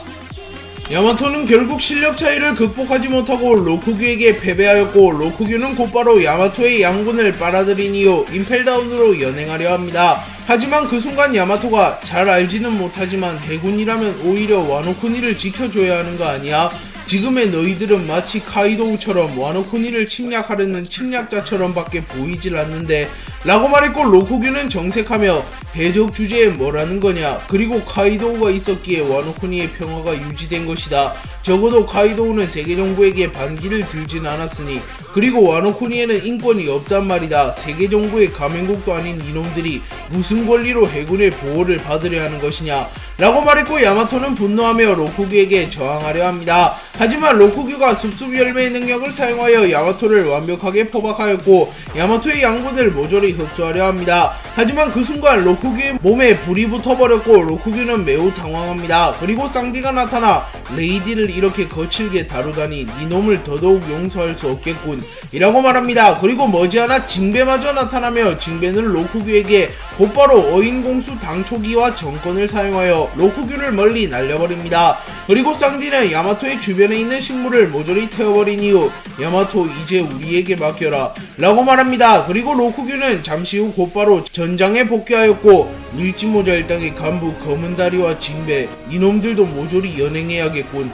이라고 말했고 쌍디는 담배를 피며 가능하겠어 브로콜리 자식아 라고 말합니다. 그러자 로쿠규는 정색하며 간부 따위에게 당하면 내 입지가 서질 않는다고 라고 말했고 로쿠규와 쌍디 징배의 2대1 대결이 시작됩니다. 쌍디는 로쿠규와의 대결이 시작된 이후 우선 거추장스러운 식물 먼저 태워버리고 시작해야겠군 이라고 말한 뒤 디아블 잠브를 사용하여 마치 이글이글 일매처럼 광범위한 화염을 생성합니다. 그리고 로쿠규가 소환한 식물들이 모조리 화염에 휩쓸렸고 로쿠규의 전투력이 감소되었습니다. 그리고 분노한 로쿠규는 나를 상대로 불을 택한 건 좋은 판단이다. 허나 그런 뻔히 보이는 약점이 있다면 어떻게 대장에 오를 수 있었겠나 라고 말한 뒤 자신의 주먹에 무장색 패기를 휘감은 이후 쌍디의 앞면을 공격하려 합니다. 하지만 그 순간 징배가 다가와 어인공수 공창 장칼바닥을 사용하여 로쿠규의 공격을 막아섭니다. 그리고 쌍디는 곧바로 최상급 분쇄욕을 사용하여 로쿠규를 태워버리는데 성공하였고 로쿠규의 전신에 불이 붙습니다. 하지만 로쿠규는 숲숲 열매의 힘을 사용하여 화상을 빠르게 진압한 이후 몸을 재생시켰고 다시 한번 쌍디에게 공격을 집어넣으려 합니다. 하지만 이번에도 징배가 로쿠규의 공격을 막아서려 합니다. 그러나 로쿠규가 같은 패턴에 또 당할 리가 없었고 로쿠규는 공중에서 몸을 회전하며 징배의 복부에 강력한 식물 줄기를 그대로 관통합니다. 그리고 징배는 피를 토하며 쓰러졌고 쌍디는 놀라며 징배! 라고 소리친 이후 징배에게 모든 정신이 쏠리게 되었고 로쿠규는 승부는 사소한 틈에 결정난다고 라고 말한 뒤 곧바로 쌍디의 다리에 날카로운 창같은 식물을 관통시킵니다. 하지만 쌍디는 혈통인자를 통하여 곧바로 상처를 일부 회복합니다. 다만 쌍디의 혈통인자에도 한계가 있었기에 완전히 회복하지는 못합니다. 그리고 로쿠규는 징배와 쌍디가 부상을 입은 틈을 타 더 까다로운 적인 쌍디를 마무리 지으려 하였고 자신의 최고 기술인 대천 세계수를 사용하여 쌍디를 공격하려 합니다. 하지만 그 순간 징배가 쌍디의 앞으로 다가와 자신이 대신하여 공격을 맞아주었고 징배는 무장색 피기를 사용하였음에도 큰 충격을 입으며 쓰러져 버렸습니다. 그리고 로쿠규는 눈물겨운 희생이군. 뭐 딴에는 훌륭한 판단이었다. 하지만 어차피 두 놈 다 나에게서 빠져나갈 순 없다 라고 말했고 쌍디는 쓰러진 징배와 야마토를 보며 매우 분노하는 감정을 드러내며 전의를 불태웁니다. 쌍디는 징배와 야마토를 보며 매우 분노하기나 했으나 지금 자신의 눈앞에 있는 인물은 해군본부의 대장 로쿠규였기에 분노를 다스리지 못하며 흥분하여 로쿠규에게 달려들면 자신도 초살날 것이 뻔하다고 생각합니다. 그렇게 쌍디는 자신이 철저한 언더독의 입장이라는 것을 자각한 이후 최대한 냉정하고 신중한 운영을 통하여 로쿠규를 잡아내려 합니다. 그리고 쌍디는 담배를 꺼내들며 이 담배가 자신의 최후의 담배가 되지 않기를 바라며 담배를 핍니다. 그리고 로쿠규는 쌍디가 담배를 피는 틈을 놓치지 않고 빠르게 쌍디에게 접근하였고 쌍디는 담배를 딱 한 모금만 들이마신 이후 담배를 땅에 뱉어버리며 채를 사용하여 높게 뛰어오르며 로쿠규의 공격을 피해냅니다. 그리고 쌍디는 허벅지살을 사용하여 로쿠규의 어깨를 공격하였고 로쿠규는 이를 버텨낸 이후 쌍디의 복부에 날카로운 식물을 관통시켜버립니다. 하지만 쌍디의 혈통인자 때문에 쌍디는 곧바로 상처를 회복하였고 야생 고기 슛을 사용하여 자신의 복부를 관통한 날카로운 식물을 불태워버립니다. 로쿠규는 쌍디의 경이로운 회복력을 보며 조금은 당황하며 무슨 능력을 사용하는 건진 모르겠다만 니놈도 무적은 아닐 터 라고 말합니다. 그러자 쌍디는 능력을 사용하는 건 내가 아니라 니놈이라고 멍청아 라고 말한 뒤 퀸을 끝장내버린 자신의 최고의 기술 쇠고기 버스트를 사용하여 로쿠규를 공격합니다. 그리고 로쿠규는 쌍디의 공격을 막아내려 했으나 일전에 야마토와의 대결 도중 야마토에게 허용한 폐위감 4명 8개의 후유증으로 인하여 잠시 행동제약에 걸리게 되었고 로쿠규는 결국 쌍디의 쇠고기 버스트를 정통으로 허용합니다. 하지만 로쿠규 역시 맷집이 뛰어난 인물이며 새싹을 통하여 몸을 재생할 수 있는 능력이 있었기에 곧바로 새싹과 함께 부활합니다. 하지만 로쿠규 역시 큰 데미지를 입게 됩니다. 그리고 이후 쌍디와 로쿠규의 난타전이 이어졌고 회복력에서만큼은 쌍디가 우위를 점하는 모습을 보이며 쌍디 쪽으로 승부가 기울기 시작합니다. 그리고 승부수를 띄우기로 결정한 로쿠규는 자신의 최고 기술인 대천 세기술을 사용하여 쌍디를 공격하였고, 쌍디는 디아블 잠브를 활용하여 자신의 발에 불을 붙인 이후 쇠고기 버스트를 사용하여 로쿠규의 공격을 막아섭니다. 그리고 두 캐릭터는 동시에 리타이어 되어버립니다. 그리고 결론적으로 징베와 야마토의 도움이 있긴 하였으나 쌍디는 해군대장 로쿠규의 진격을 막아내는데 성공하며 밀지모자 일당 3인자다운 강함을 입증하였습니다. 조로는 후지토라와의 대결이 시작된 이후 조로는 자신의 엠마 3대 기철 화도 1문자를 꺼내든 이후 3도류를 준비하였고, 후지토라는 조로가 검사인 것을 파악한 이후 자신도 중력도를 꺼내듭니다. 그리고 후지토라는 곧바로 9090 열매의 능력을 사용하여 조로를 지이겨버렸고, 조로는 인상을 찡그리며 성가신 능력이구만, 중력을 조절하는 능력이라니 라고 말한 뒤 무장색 패기를 사용하여 9090 열매의 능력을 억제하려 합니다. 하지만 조로의 무장색 패기가 상황급은 아니었기에 후지토라의 능력을 완벽하게 억제하지 못하였습니다. 그리고 이윽고 조로와 후지토라의 검이 충돌하였고 두 캐릭터는 매우 수준 높은 검수를 연출합니다. 그리고 이를 지켜보던 비스타는 롤로노와 마린포드에서도 범상치 않았는데 검의 숙련도가 더 올라갔다. 이 정도라면 해군대장을 잡아낼 수 있을지도 몰라 라고 말하며 조로의 검수를 높게 평가해줍니다. 그리고 조로 역시 이 대결에 승산이 있다는 것을 느꼈고 자신이 반드시 후지토라를 잡아내겠다고 생각합니다. 그리고 조로는 곧바로 삼도류 사자의 노래를 사용하여 후지토라를 공격하였고 후지토라는 중력도를 이용하여 이를 막아냅니다. 그리고 곧바로 후지토라의 역습이 이어졌고 후지토라는 맹호를 사용하여 조로를 공격합니다. 참고로 맹호는 후지토라의 간판 기술이며 과거 조로와 사보를 제압했던 기술이기도 합니다. 하지만 조로는 과거 드레스로자 실과는 비교도 안 될 만큼 강해졌기에 엠마를 사용하여 후지토라의 맹호를 막아내는 데 성공합니다. 그리고 강한 충격을 받은 엠마는 곧바로 폭주하기 시작하였고 엠마는 조로의 패기를 빨아들이기 시작합니다. 하지만 조로는 전혀 당황하지 않았고 엠마를 압도할 만큼의 패기를 뿜어대며 엠마를 완벽하게 컨트롤하는 데 성공하였습니다. 또한 동시에 배양색 패기를 뿜어내기 시작하였고 조로의 모습은 마치 과거 와노쿠니의 신화라고 불렸던 코즈키 오뎅과 흡사하였습니다. 그리고 비스타 역시 조로를 보며 오뎅을 떠올리며 저 모습은 코즈키 오뎅? 아니 설마 신화 속에서 전해져 내려오는 역대 최강의 검사 류마인가? 라고 말하며 조로를 보며 전설 속에서 전해지는 역대 최강의 검사이자 모든 검사들의 선망의 대상 류마를 떠올립니다. 그리고 실제로도 조로는 류마와 평행이론을 이루는 인물이며 류마와 매우 닮았기에 비스타가 조로를 보고 류마를 떠올리는 것이 당연합니다.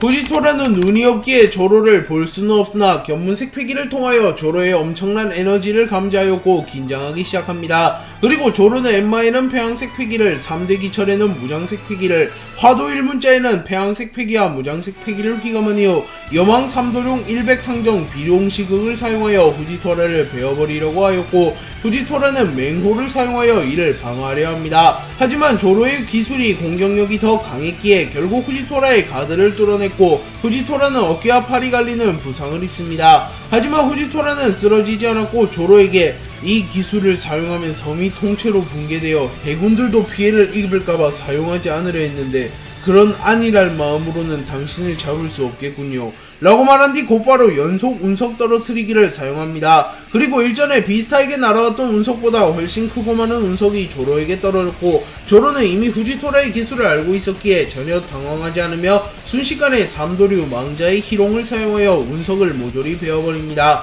그리고 조로는 과거 미호크가 참격 한 방으로 운석을 산산조각 내는 것을 떠올리며 아직 멀었나 매 눈에게 닿기는 이라고 말하며 운석을 베는데 기술까지 사용한 자신을 원망합니다. 하지만 미호크가 벤 운석은 고작 하나였고 조로는 수십 개의 운석을 베었기에 차이점은 분명 존재합니다. 그리고 후지토라는 조로가 운석을 베며 빈틈을 노출하자 곧바로 지옥배기를 사용하여 조로가 밟고 있는 지면을 모조리 부숴버렸고 조로가 있는 곳에 중력을 집중시켜 조로를 리타이어 시키려 합니다. 하지만 조로는 엄청난 괴력을 선보이며 공중에 튀어올랐고 곧바로 자신의 검에 폐양색 패기와 무장색 패기를 휘감은 이후 화염 가르기 6도의 갈림길을 사용하여 후지토라를 공격합니다. 그리고 후지토라는 피보라의 가도를 사용하여 조로의 공격을 막아서려 했으나 조로는 압도적인 파괴력을 선보이며 후지토라를 베어버리는 데 성공합니다. 그리고 후지토라는 피를 토하며 날아갔고 조로는 후지토라를 마무리짓기 위하여 자신의 검을 모두 일시적으로 흑도로 변환시킨 이후 1대3전 대천세기를 사용하여 후지토라를 완벽하게 쓰러뜨립니다. 그리고 체력이 다한 조로는 숨을 헐떡이며 이제 검사 중에선 내위라고 부를 만한 놈은 매눈 단 한 명이다. 그리고 머지않아 나는 매눈마저 넘어설 테다 라고 말합니다. 키자루가 순식간에 조주와 밀지모자 일당의 대다수를 초토화시키며 평화로웠던 연회장은 순식간에 아수라장으로 변합니다. 하지만 마르코의 등장으로 밀지모자 연합은 한숨 돌리게 되었고 마르코와 키자루의 본격적인 대결이 시작됩니다. 그리고 두 캐릭터는 이미 과거 마린포드에서 한 차례 맞붙은 적이 있으며 그 대결에서 승부를 결정짓지 못하였기에 두 캐릭터 모두 그 대결에 미련을 가지고 있었습니다. 그렇기에 어떻게 보면 마르코와 키자루의 대결은 정상결전의 연장선이자 2차전이라고 볼 수 있습니다. 마르코는 키자루와의 대결이 시작되자마자 불사조로 변신하였고 키자루 역시 꽤나 진지한 표정을 지으며 마르코와의 대결에 임합니다. 그리고 마르코는 곧바로 복리력을 사용하여 부상 입은 밀지모자 일당과 조주의 체력을 회복시켜준 이후 키자루에게 다가가 봉황인을 날리며 키자루를 공격합니다. 그리고 키자루는 천하모를 사용하여 마르코의 공격을 막아내는 데 성공하였고 마르코와 부상 입은 밀지모자 일당을 동시에 공격하기 위하여 8척 경공옥을 사용합니다. 하지만 마르코는 불사 엉겅키를 사용하여 키자루의 공격을 모두 완벽하게 막아내는 데 성공하였고 키자루는 그 기술을 사용한다면 광역기도 손쉽게 막을 수 있나 보군. 확실히 너희들을 체포하기 위해선 우선은 너부터 제압해야겠군 마르코 라고 말하며 부상 입은 밀지모자 일당을 노리기보다 마르코를 쓰러뜨리는 것이 우선이라는 것을 파악합니다. 그리고 마르코는 아랑곳하지 않고 키자루에게 다가와 옹글을 사용하여 키자루를 날려버립니다. 참고로 옹글은 마르코가 자주 사용하는 기술인 소위 불다킥의 상위호환인 기술로 불사조의 발로 발차기를 날리는 강력한 기술입니다. 그리고 키자루는 마르코의 공격을 정통으로 허용하였고 마르코는 키자루가 자신의 공격을 너무나도 쉽게 허용하자 조금은 당황하는 모습을 연출합니다. 그리고 마르코의 생각대로 키자루가 마르코의 공격을 허용한 것은 키자루가 방심했거나 실력이 부족해서가 아닌 키자루의 의도인 것으로 밝혀지는데요. 키자루는 과거 마르코와 한 차례 겨루어봤기에 마르코의 회복력이 얼마나 좋은지 알고 있기에 정상적인 루트로만 공격한다면 마르코의 가드를 뚫어내는데 너무나도 오랜 시간이 들어감을 알고 있었기에 마르코의 공격을 일부러 받아주며 마르코의 자세가 흐트러지는 타이밍을 노렸던 것입니다. 그리고 결국 키자루는 마르코의 공격을 허용하는 대신 마르코의 타이밍을 빼는데 성공하였고 곧바로 아마테리스를 사용하여 마르코의 시야를 가린 이후 천충 운검을 사용하여 마르코의 날개를 베어버리는 데 성공합니다. 물론 마르코 역시 곧바로 재생하기나 했으나 완전히 재생하지는 못하였기에 기동성이 떨어지게 되었습니다. 키자루는 마르코의 날개가 완벽하게 재생되지 않은 것을 보며 확실히 니놈도 무적은 아니구만, 회복력에 한계가 있는 모양이군 마르코군. 그리고 그 정도로 한계가 오는 걸 보면 이미 나와 싸우기 전에 체력을 많이 소진했구만 이라고 말합니다. 그리고 실제로 마르코는 얼마 전에 카타쿠리와 겨루며 체력을 꽤나 소진한 상태였습니다. 하지만 마르코는 굳이 키자루에게 자신이 카타쿠리와 싸웠다는 것을 밝힐 필요는 없었기에 방심했기 때문에 당한 것이다 키자루, 이제부턴 정탈을 허용할 일 없을 것이다 여이 라고 말한 뒤 자신의 발에 무장색 패기를 휘감은 이후 키자루에게 다가가 불다킥을 날려버립니다. 그리고 키자루는 견문색 패기를 사용하여 마르코의 공격을 피해낸 이후 마르코의 발에 레이저를 관통시켜버렸고 마르코는 이번에도 재생하는데 성공하기나 하나 완벽하게 재생하지는 못하며 회복의 한계를 드러냅니다. 그리고 키자루는 승리가 자신에게로 기울었다는 것을 파악한 이후 조금은 무리해서라도 맹공격을 퍼부어 마르코를 제압해야겠다고 생각합니다. 그리고 키자루는 곧바로 천총 운검을 꺼내든 이후 쿠시나기를 사용하여 마르코를 베어버리려 하였고 마르코는 이를 피해낸 이후 공중에서 몸을 회전한 뒤 키자루의 복부를 정확하게 가격합니다. 그리고 키자루는 빛으로 변하며 멀리 날아가 버렸고 마르코는 빠르게 키자루를 추적하여 블루버드를 사용하여 키자루를 공격합니다. 하지만 키자루는 이를 피해낸 이후 바이골 파이치기를 사용하여 마르코의 옆구리를 찌르는 데 성공했고 마르코는 피를 토해내며 키자루의 앞면에 몽글을 꼽아내는 데 성공합니다. 그렇게 두 캐릭터는 약 1시간가량 한치의 물러섬도 없는 난타전을 벌였고 결국 마르코의 체력이 거의 다 소진되며 마르코는 더 이상 재생을 하지 못하게 되었습니다. 그리고 키자루 역시 온몸이 상처투성이가 되었으며 꽤나 지친 듯한 모습을 보였습니다. 그리고 두 캐릭터는 지금이 승부처라는 것을 느꼈고, 키자루는 자신의 모든 힘을 끌어모아 자신의 발에 레이저를 모은 이후 레이저 폭발을 사용하여 마르코를 공격하였고, 마르코는 불사 엉겅키를 사용하여 키자루의 공격을 막아섭니다. 하지만 키자루는 그것을 예상이라도 했듯이 곧바로 순간이동을 사용하여 마르코에게 가까이 다가왔고, 순식간에 레이저를 끌어모아 폭발을 사용하여 강력한 폭발을 일으킵니다. 그리고 마르코는 결국 큰 데미지를 입으며 쓰러질 뻔하였으나, 마르코는 자신이 쓰러지게 된다면 연회장에 있는 밀짚모자일당, 흰수염의 적단, 와노쿠니의 인물들이 모조리 괴멸될 수 있다는 것을 알고 있었기에 정신력으로 키자루의 공격을 버텨내며 다시 한번 일어서며 키자루를 상대하려 합니다. 하지만 이미 마르코의 몸 상태는 한계를 넘었기에 누군가의 도움이 절실한 상태였고, 키자루가 다시 한번 마르코를 공격하려는 순간 누군가가 나타났고, 키자루는 그 인물을 보며 매우 놀라는 표정을 짓습니다.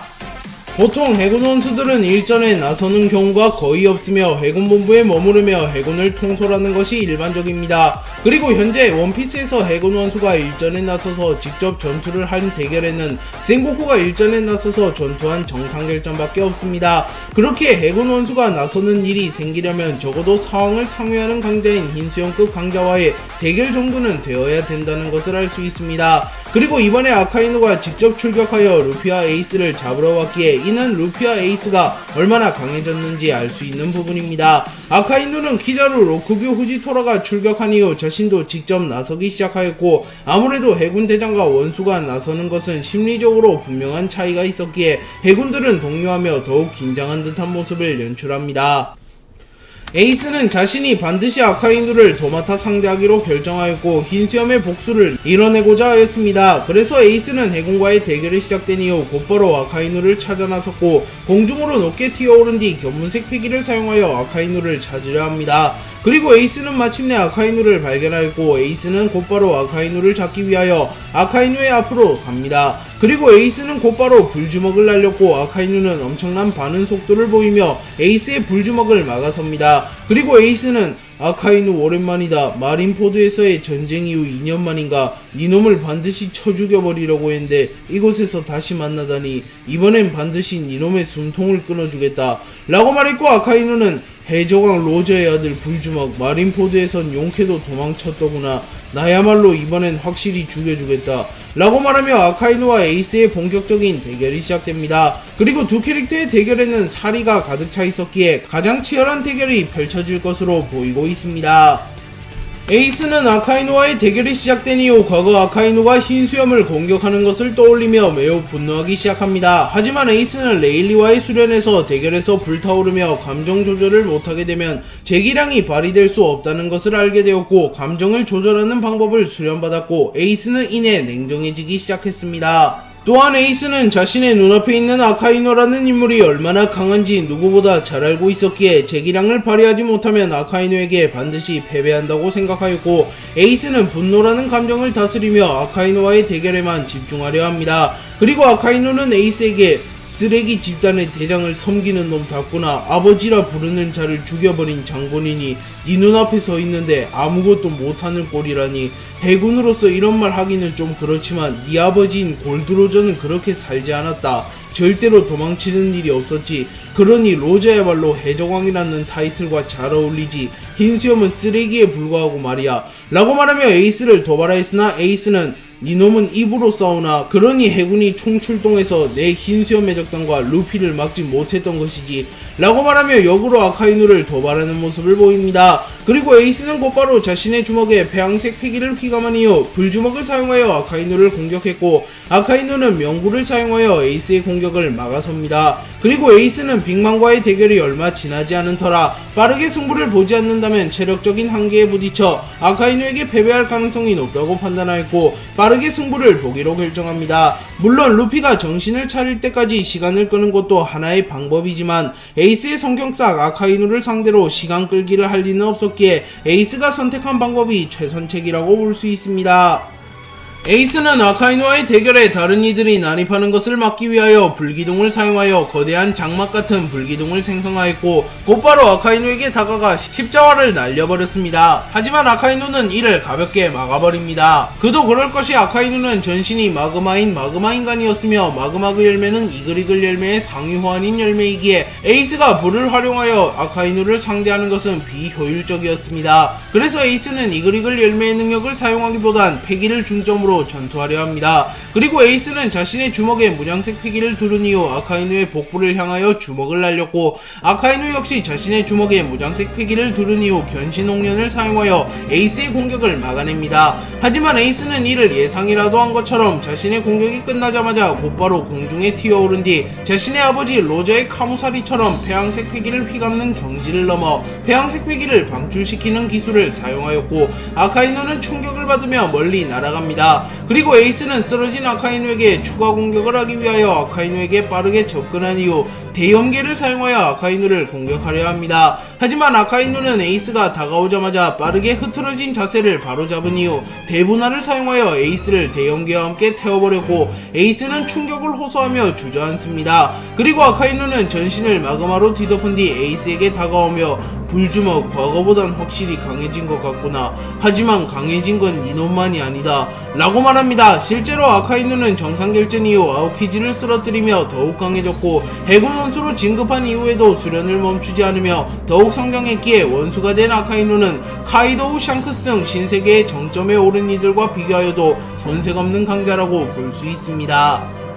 아카이누는 에이스에게 공격을 허용한 이후 어깨 쪽에 부상을 입긴 하였으나 전투를 지속하지 못할 정도는 아니었습니다. 또한 에이스 역시 아카이누의 공격을 막고 주저하긴 하였으나 곧바로 불꽃과 함께 재생하였기에 전투를 지속하지 못할 정도는 아니었습니다. 그렇게 두 캐릭터는 곧바로 전투를 이어나갔고 에이스는 아카이누를 향하여 다시 다가간 이후 아카이누에게 자신의 가장 강력한 기술인 염제를 사용하여 아카이누를 공격합니다. 그리고 아카이누는 본능적으로 염제는 이제껏 에이스가 구사한 기술보다 더 강력한 기술이라는 것을 파악했고 에이스의 공격을 맞받아치기보다는 우선은 에이스의 공격을 피해낸 이후 역습을 가는 것이 효율적이라고 판단합니다. 그래서 아카이누는 자신의 몸 전체를 유동화한 이후 에이스의 염제를 피해내는 데 성공했고 아카이누는 곧바로 에이스에게 다가옵니다. 하지만 에이스는 과거 마린포드에서 흰수염과 아카이누가 대결하는 장면을 보았으며 그때 아카이누가 흰수염의 공격을 맞받아치지 않고 피해내며 역습을 하는 운영을 구사하는 것을 보았기에 아카이누가 자신의 염제를 피해낼 것을 이미 예상하고 있었습니다.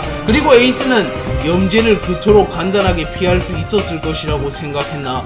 이놈이 내 공격을 피할 것은 이미 예상했다. 그래서 피하기 좋게 공격해 주었지. 나에게 가까이 온 뒤를 노리기 위해서 라고 말한 뒤 자신에게 가까이 다가온 아카이누에게 배양색 패기를 휘감은 불주먹을 날립니다. 그리고 아카이누는 에이스의 공격을 피해내긴 하였으나 워낙 찰나의 순간에 공격이 날아온 터라 에이스의 공격을 완벽하게 피해내지 못했고 왼쪽 팔과 어깨 부분에 큰 데미지를 입습니다. 에이스에게 공격을 받은 아카이누는 정신력으로 이를 버텨낸 이후 에이스의 복부에 명구를 날렸고 에이스는 재빠르게 무장색 패기를 사용하여 방어했기에 다행히도 복부가 뚫려버리지는 않습니다. 하지만 에이스는 꽤나 큰 부상을 입게 되었고 아카이누는 기회를 놓치지 않고 무수히 많은 공격을 집어넣었고 에이스는 위기에 빠지게 됩니다. 하지만 에이스는 정신을 다잡으며 다시 한번 일어서려고 하였으나 빅맘 아카이누와의 연속적인 대결로 인하여 몸 상태가 매우 위태로웠으며 체력적으로도 한계가 왔기에 에이스는 다시 한번 주저앉습니다. 하지만 에이스는 흰수염을 떠올리며 자신은 절대로 쓰러질 수 없다고 생각했고 몸의 한계를 넘어서가며까지 아카이누에게 덤벼듭니다. 그리고 에이스는 다시 한번 불주먹을 내질렀고 아카이누는 명구를 사용하여 에이스를 불체로 태워버린 이후 난 불을 태우는 마그마다. 이놈의 능력으로는 날 이길 수 없어 라고 말했고 에이스는 웃으며 능력보다는 패기가 중요하다는 것을 모르는가 라고 말한 뒤 폐양색 패기를 불과 함께 방출시키며 아카이누를 노립니다. 그리고 아카이누는 무장색 패기를 두른 이후 견신 홍련을 사용하여 에이스의 공격을 막아섰고 에이스의 폐양색 패기와 아카이누의 견신 홍련은 꽤 오랫동안 충돌합니다. 하지만 결국 에이스가 체력적인 한계를 보이며 시간이 지날수록 에이스의 폐양색 패기가 약해졌고 결국 에이스는 주저앉습니다. 그리고 아카이누는 에이스에게 다가오며 끝이다 불주먹 이라고 말한 뒤 에이스에게 명구를 사용하여 에이스를 마무리 지으려 합니다. 아카이누가 에이스를 마무리 지으려던 순간 엄청난 폐왕색 패기와 참격이 아카이누에게 날아왔고 아카이누는 몸을 뒤로 젖히며 이 공격을 피해냅니다. 그리고 머지않아 샹크스가 나타났고 샹크스는 아카이누에게 자라나는 새싹을 밟아서 쓰나 이 시대는 빠르게 변하고 있다고 고작 루키 2명을 잡기 위해서 해군이 총출동하더니 신시대가 그렇게 두렵나? 라고 말했고 아카이누는 분노하며 빨간머리 마린포드에 이어서 이번에도 방해를 하는구나. 니놈도 결국 해적, 니놈도 여기서 불주먹 밀짚모자와 함께 지워주겠다 라고 말했고 샹크스는 진지한 표정을 지으며 호 가능할 것 같나? 제 아무리 해군 원수라 할지라도 사왕을 3명이나 상대하는 것은 불가능할 텐데 말이야 라고 말하며 그리폰을 뽑아들었고 아카이누 역시 물러설 마음은 없었기에 곧바로 샹크스와 아카이누의 대결이 성사됩니다. 그리고 에이스는 숨을 헐떡이며 빨간머리 매번 도움만 받구만 이라고 말했고 샹크스는 불주먹 설마 했지만 루피와 함께 빅맘 카이도우를 잡아낼 줄이야. 과연 선장님의 아들답구만 이라고 말하며 로저를 떠올립니다. 그리고 샹크스는 불주먹 미안하지만 싸움이 시작되면 끼어들지 말아주게. 나도 남자일지라 1대1 대결을 구사한단 말일세 라고 말했고 에이스는 웃으며 그래 그렇다면 절대로 지지 마라 라고 말하며 샹크스에 대한 믿음을 드러냅니다.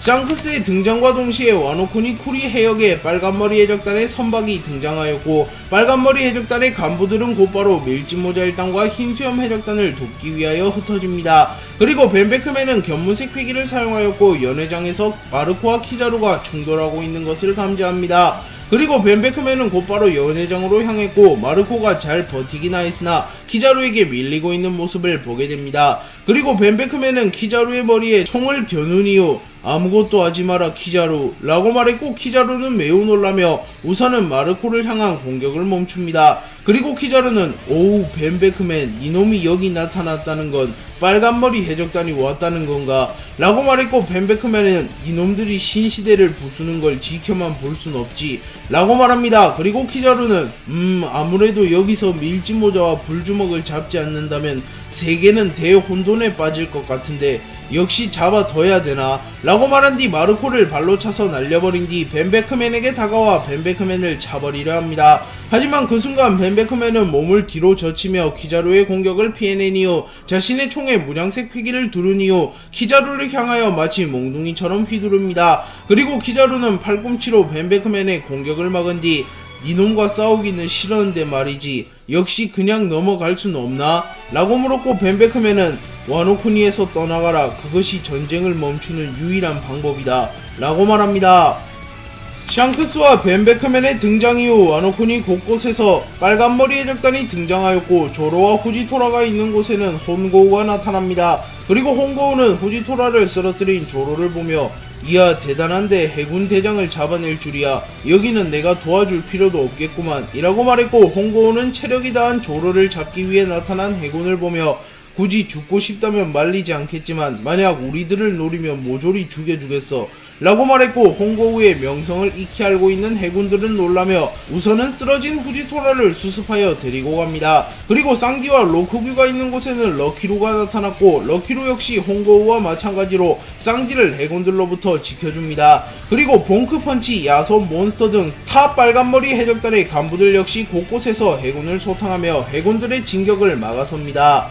키자루의 진격을 막아서기 위하여 벤베크맨이 나타났고 키자루와 벤베크맨의 본격적인 대결이 시작됩니다. 그리고 키자루는 곧바로 아마테리스를 사용하여 벤베크맨의 시야를 멀게 만들었고 벤베크맨은 엄청난 양의 빛을 보며 눈을 감습니다. 그리고 키자루는 빈틈이 생긴 벤베크맨에게 발차기를 시도하였으나 벤베크맨은 눈을 감은 채로 견문색 패기를 활용하여 키자루의 공격을 막아섰습니다. 그리고 벤베크맨은 자신의 총에 무장색 패기를 두른 이후 키자루를 향하여 총을 발사했고 키자루는 이를 빠르게 피해내긴 하였으나 복부 쪽에 총알이 스치며 데미지를 입습니다. 그리고 키자루는 놀라며 총에 맞아본 건 이번이 처음인걸. 패기를 사용하면 총을 빠르게 만들 수도 있나 보군 이라고 말합니다. 그리고 벤베크맨은 우쭐대지 마라 키자루 라고 말한 뒤 자신의 양손에 무장색 패기를 사용하여 손을 검게 만든 이후 키자루의 앞면에 펀치를 날립니다. 하지만 키자루는 견문색 패기를 사용하여 자신의 몸을 유동화시킨 이후 벤베크맨의 공격을 피해냈고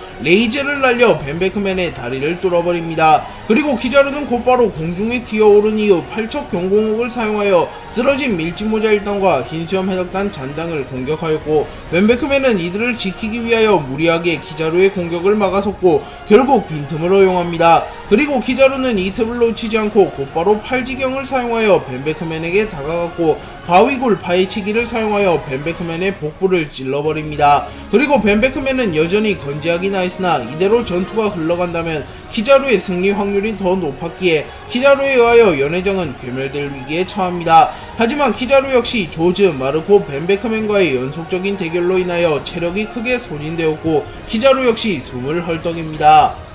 키자루가 잠시 휴식을 취하는 사이 벤베크맨과 마르코가 부상을 어느정도 회복하였고 이들은 키자루를 저지하기 위하여 힘을 뭉치려 합니다. 그리고 마르코는 벤베크맨에게 이봐 베크, 이번만큼은 힘을 합치는 게 좋아 보인다 요이 라고 말하며 동맹 제안을 하였고 벤베크맨은 너라면 언제나 환영이라고 우리 선장이 말한 건 생각해봤나? 빨간머리 해적단에 합류하는 건 말이다 라고 말하며 농담을 건넸고 벤베크맨과 마르코의 동맹이 체결됩니다. 그리고 일본 키자루는 무섭구만, 벤베크맨과 마르코라니 이번에는 정말 죽을지도 모르겠어 라고 말했고 마르코와 벤베크맨은 동시에 달려들며 거짓말 마라 키자루 라고 말합니다. 그리고 키자루는 둘의 공격을 동시에 막아낼 수는 없다고 판단하였고 빛의 속도로 공중으로 도주합니다. 그리고 키자루는 곧바로 팔척 경공옥을 사용하였으나 마르코가 불사 엉겅퀴를 사용하여 이를 막아섰고 벤베크맨은 자신의 총에 무장색 패기를 두른 이후 키자루에게 다가가 키자루를 내려 찍어버립니다. 그리고 결국 키자루는 땅에 처박혀버립니다. 하지만 키자루는 순식간에 빛으로 변하며 다시 전장에 복귀했고 처음으로 진지한 표정을 지으며 이거 쉽지 않은 대결이 되겠구만 이라고 말합니다. 그리고 키자루는 천충 은검을 꺼내든 뒤 비교적 체력이 많이 소진되어 있어 재기량을 발휘하지 못하는 마르코를 노렸고 키자루는 마르코에게 순식간에 접근하여 마르코를 베어버립니다. 그리고 이때 키자루는 자신의 최고 속력을 냈기에 마치 비처럼 빠르게 이동하였고 벤베크맨과 마르코조차 키자루의 접근을 제지하지 못합니다. 그리고 날개가 잘린 마르코는 빠르게 회복하려 했으나 키자루는 그렇게는 안되지 라고 말한 뒤 마르코에게 발차기를 사용하여 마르코를 날려버립니다. 그리고 그 틈에 벤베크맨은 무장색 패기를 실은 총알을 키자루에게 발포했고 키자루는 순간적으로 고개를 틀어 벤베크맨의 총이 자신의 머리에 박히는 것만은 피해냈고 키자루의 귀에 총알이 스쳐갑니다. 그리고 마르코는 또다시 부활하며 그야말로 불사조 같은 질긴 생명력을 보였고 키자루는 작중에서 처음으로 화를 내는 장면을 연출하며 이건 반칙이 아닌가 싶네. 죽여도 부활하는 세라니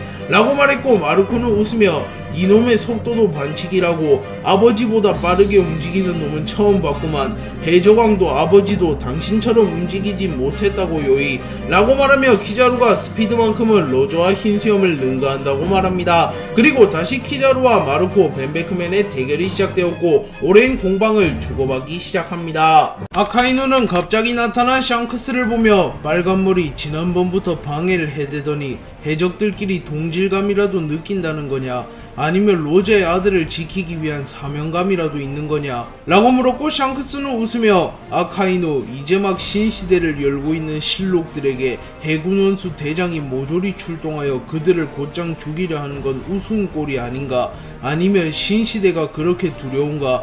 라고 말했고 아카이노는 해적들이 신시대니 뭐니 해적들은 그저 악이다. 악을 결코 용서할 수 없는 게 우리 해군이지. 빨간머리 니놈도 불주먹 밀짚모자와 함께 이곳에서 내 손으로 직접 죽여주겠다 라고 말한 뒤 아카이누는 샹크스에게 명구를 날립니다. 그러자 샹크스는 곧바로 폐양색 패기를 분출시키며 과거 로저가 사용했던 기술인 카무사리를 사용하였고 샹크스를 향해 날아오는 아카이누의 주먹은 반토막 납니다. 그리고 샹크스는 폐양색 패기를 마치 번개처럼 사용하여 아카이누에게 폐양색 패기를 방출시켰고 아카이누는 군조 화산을 사용하여 무수히 많은 마그마를 생성하여 샹크스의 공격을 막아냅니다. 그리고 샹크스는 곧바로 아카이누에게 다가와 자신의 검에 문양색 패기를 사용하여 아카이누의 복부에 칼을 찔러 넣으려 했으나 아카이누는 견문색 패기를 사용하여 미리 샹크스의 공격을 예측한 뒤 자신의 복부를 유동화시키며 샹크스의 공격을 피해냅니다. 그리고 아카이누는 동작이 커진 샹크스를 향하여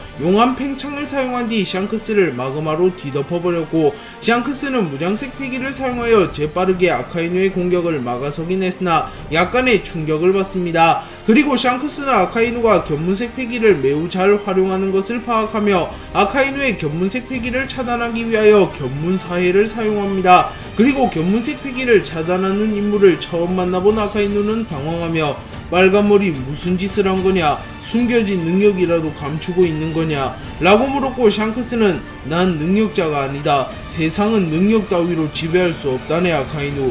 패기만이 모든 것을 초월할 뿐이야. 라고 말합니다. 샹크스는 아카이누의 견문색 패기를 차단한 이후 본격적인 대결에 들어가기 위하여 엄청난 폐왕색 패기를 뿜어냈고, 샹크스의 폐왕색 패기는 와노쿤이 전역에 퍼집니다. 그리고 순식간에 해군들과 해적들 대부분이 쓰러졌고 와노쿠니의 모든 인물들은 긴장하기 시작합니다. 그리고 샹크스의 폐왕색 패기를 가장 가까운 곳에서 직면한 아카이누는 얼굴이 찌릿찌릿해지는 것을 느꼈고, 폐왕색 패기가 이토록 강할 줄이야. 하지만 달라지는 건 없다. 라고 말하며 곧바로 샹크스가 밟고 있는 지면을 녹여버립니다. 그리고 샹크스는 공중으로 튀어올랐고 아카이누도 같이 공중으로 튀어오른 뒤 화산탄을 사용하여 샹크스를 공격합니다. 그리고 샹크스는 3발의 화산탄 중 2발은 피해냈으나 1발은 피해내지 못하였고 결국 얼굴 쪽에 화상을 입게 됩니다. 그리고 아카이누는 기세를 몰아 폭렬 화산을 사용하여 샹크스에게 무수히 많은 타격을 집어넣습니다. 하지만 샹크스는 무장색 패기가 매우 뛰어났기에 아카이누의 공격으로부터 큰 데미지를 입진 않았고, 샹크스는 곧바로 폐왕색 패기를 휘감은 검으로 아카이누에게 강력한 참격을 날려버립니다. 그리고 이에 그치지 않고 샹크스는 곧바로 아카이누에게 다가가 류호를 사용하여 아카이누의 내장을 타격하였고 아카이누는 피를 토하며 땅에 떨어집니다. 샹크스의 공격에 의하여 땅에 떨어진 아카이누는 곧바로 정신을 차린 뒤 샹크스에게 다가가 견신 홍련을 사용했고, 샹크스는 폐왕색 패기를 마치 날카로운 가시처럼 활용하여 아카이누의 공격을 막아서려 합니다. 하지만 샹크스의 예상보다 아카이누의 공격이 강력했고 샹크스는 결국 견신 홍련을 완벽하게 막진 못합니다. 그러나 샹크스는 정신력으로 이를 버텨낸 이후 자신에게 다가온 아카이누를 그리폰으로 베어버립니다. 하지만 샹크스가 베어버린 아카이누는 아카이누가 만들어낸 분신이었고, 이윽고 샹크스의 뒤에서 진짜 아카이누가 등장합니다. 그리고 아카이누는 명구를 사용하여 샹크스를 노렸고 샹크스는 아카이누에게 치명타를 허용합니다. 그리고 이를 본 에이스는 놀라서 빨간머리 라고 소리 지릅니다. 하지만 샹크스는 명구 한 방 정도야 버텨낼 수 있으며 무장색 패기를 사용하여 방어를 하였기에 에이스의 생각처럼 큰 부상을 입진 않습니다. 그리고 샹크스는 땅에 착지한 이후 역시 해군의 정점에 선 사나이라는 건가, 내가 상대해본 적들 중 가장 강한 것 같군 이라고 말하며 아카이누의 무력을 고평가해줍니다. 그리고 아카이누 역시 내색하진 않았으나 흰수염을 떠올리며 샹크스를 흰수염에 필적하는 강자라고 인정해줍니다. 그리고 아카이누와 샹크스는 계속하여 공방을 주고받습니다. 루피는 카이도우와의 대결 이후 꽤나 오랫동안 기절해 있었고, 루피가 부활한 사이에 해군이 와노쿠니를 습격하며 순식간에 밀짚모자 일당과 흰수염 해적단은 위기를 맞이했습니다. 하지만 빨간머리 해적단의 등장으로 전세가 역전되었고 밀짚모자 일당은 비로소 위기에서 차츰 벗어나기 시작했습니다. 그리고 루피가 깨어나며 사실상 전세가 기울었다고 볼 수 있으며 오히려 위기를 맞은 쪽은 해군이 되었다고 볼 수 있습니다. 그리고 루피는 깨어난 이후 상황 파악을 하지 못했기에 천진난만하게 웃으며 어이 쌍디 나 일어났어 밥 좀 주라 라고 말하며 밖으로 나옵니다. 하지만 바깥은 아수라장이 되어 있었으며 밀짚모자 일당의 대부분이 쓰러져 있었고 키자루와 벤베크맨 마르코가 대결하고 있었습니다. 그러자 루피는 당황하며 키자루? 설마 저놈이? 라고 말한 뒤 순식간에 상황 파악을 마칩니다. 그리고 쓰러진 동료를 보고 분노한 루피는 곧바로 키자루를 향하여 고무고무 총을 날렸고 루피의 갑작스러운 공격을 맞은 키자루는 당황합니다.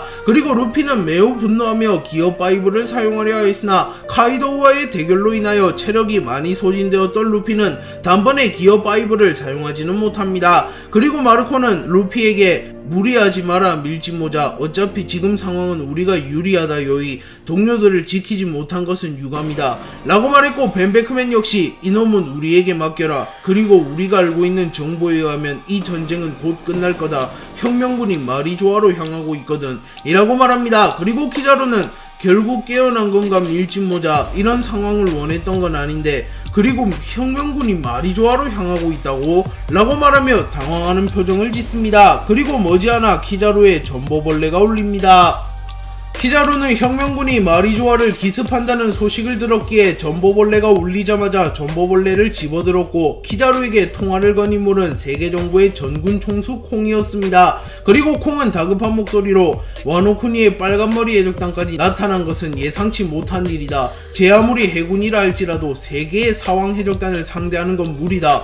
그리고 지금 마리조아에 혁명군이 오고 있다더군. 지금 당장 밀짚모자 불주먹 체포를 포기하고 마리조아로 복귀해라 라고 말합니다. 그리고 키자루는 콩씨의 명령을 듣는 건 오랜만이네. 하지만 적들이 쉽게 놓아줄 것 같진 않은데요 라고 말했고, 콩은 빨간머리 해적단이라면 세상을 어떻게 할 인물들은 아니다. 그리고 빨간머리는 지금 해군을 공격하면 자신들이 어떻게 될 줄 잘 알기에 별다른 저항 없이 우리를 놓아줄 테다 라고 말합니다. 그리고 루피는 키자루를 노려보며 내 동료를 해한 저 자식을 용서할 수 없어 라고 소리치며 곧바로 기어 5를 사용하여 키자루를 공격하려 합니다. 그러자 벤베크맨은 우선은 그만둬라 루피. 동료가 당한 건 괴롭겠지만 지금 여기서 해군을 토벌하면 그가 나설지도 모른다. 지금의 우리로선 그를 감당할 수 없어. 동료들이 다치는 수준을 넘어 모두 죽을 거다 라고 말했고, 루피는 벤베크맨이 거짓말을 하는 성격이 아님을 알았기에 분하지만 공격을 거둬들입니다.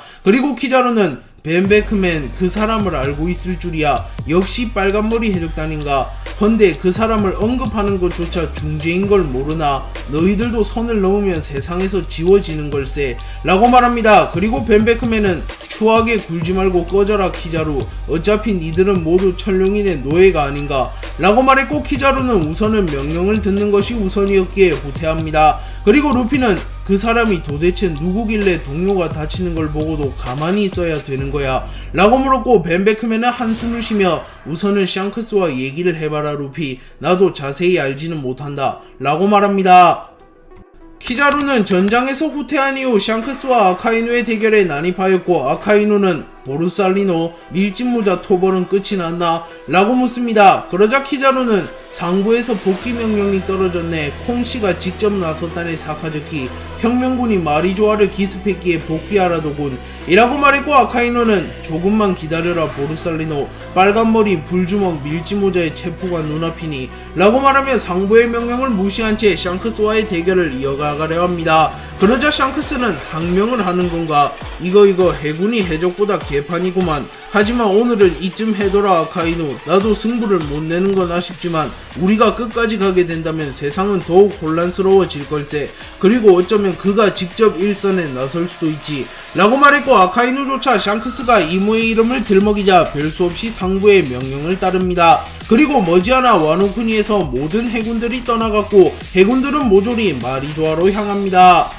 샹크스는 아카이누가 물러서자 곧바로 루피가 있는 연회장으로 향합니다. 그리고 일반적인 상황이라면 루피가 샹크스를 보고 웃으며 달려와야 했겠지만 루피의 동료들이 부상을 입은 상태였기에 루피는 샹크스를 노려보며 샹크스, 해군들을 감싼 이유가 뭐야? 라고 물었고, 샹크스는 이놈아 오랜만에 만나는데 이렇게 노려보기냐? 동료들이 다쳐서 분노한 건 100번 이해한다. 분하고 열받겠지. 하지만 루피, 네가 만약 키자루를 죽여버리고 해군을 완전 소탕해버렸다면 우린 모두 죽었을 거다 라고 말합니다. 그러자 루피는 샹크스 죽음 따윈 두려워하는 거야. 내 눈앞에서 동료들이 다쳤는데 라고 말하며 곧바로 기어 5를 사용하여 샹크스에게 주먹을 내지릅니다. 그러자 샹크스 역시 루피의 공격을 맞아줄 수는 없었기에 폐왕색 패기를 휘감은 칼을 꺼내들며 루피의 공격을 막아섭니다. 하지만 에이스가 난입하여 지금 우리끼리 이럴 때가 아닌 것 같은데 루피 임마 화 좀 시켜라. 빨간머리가 없었다면 우리는 모두 죽었을 거라고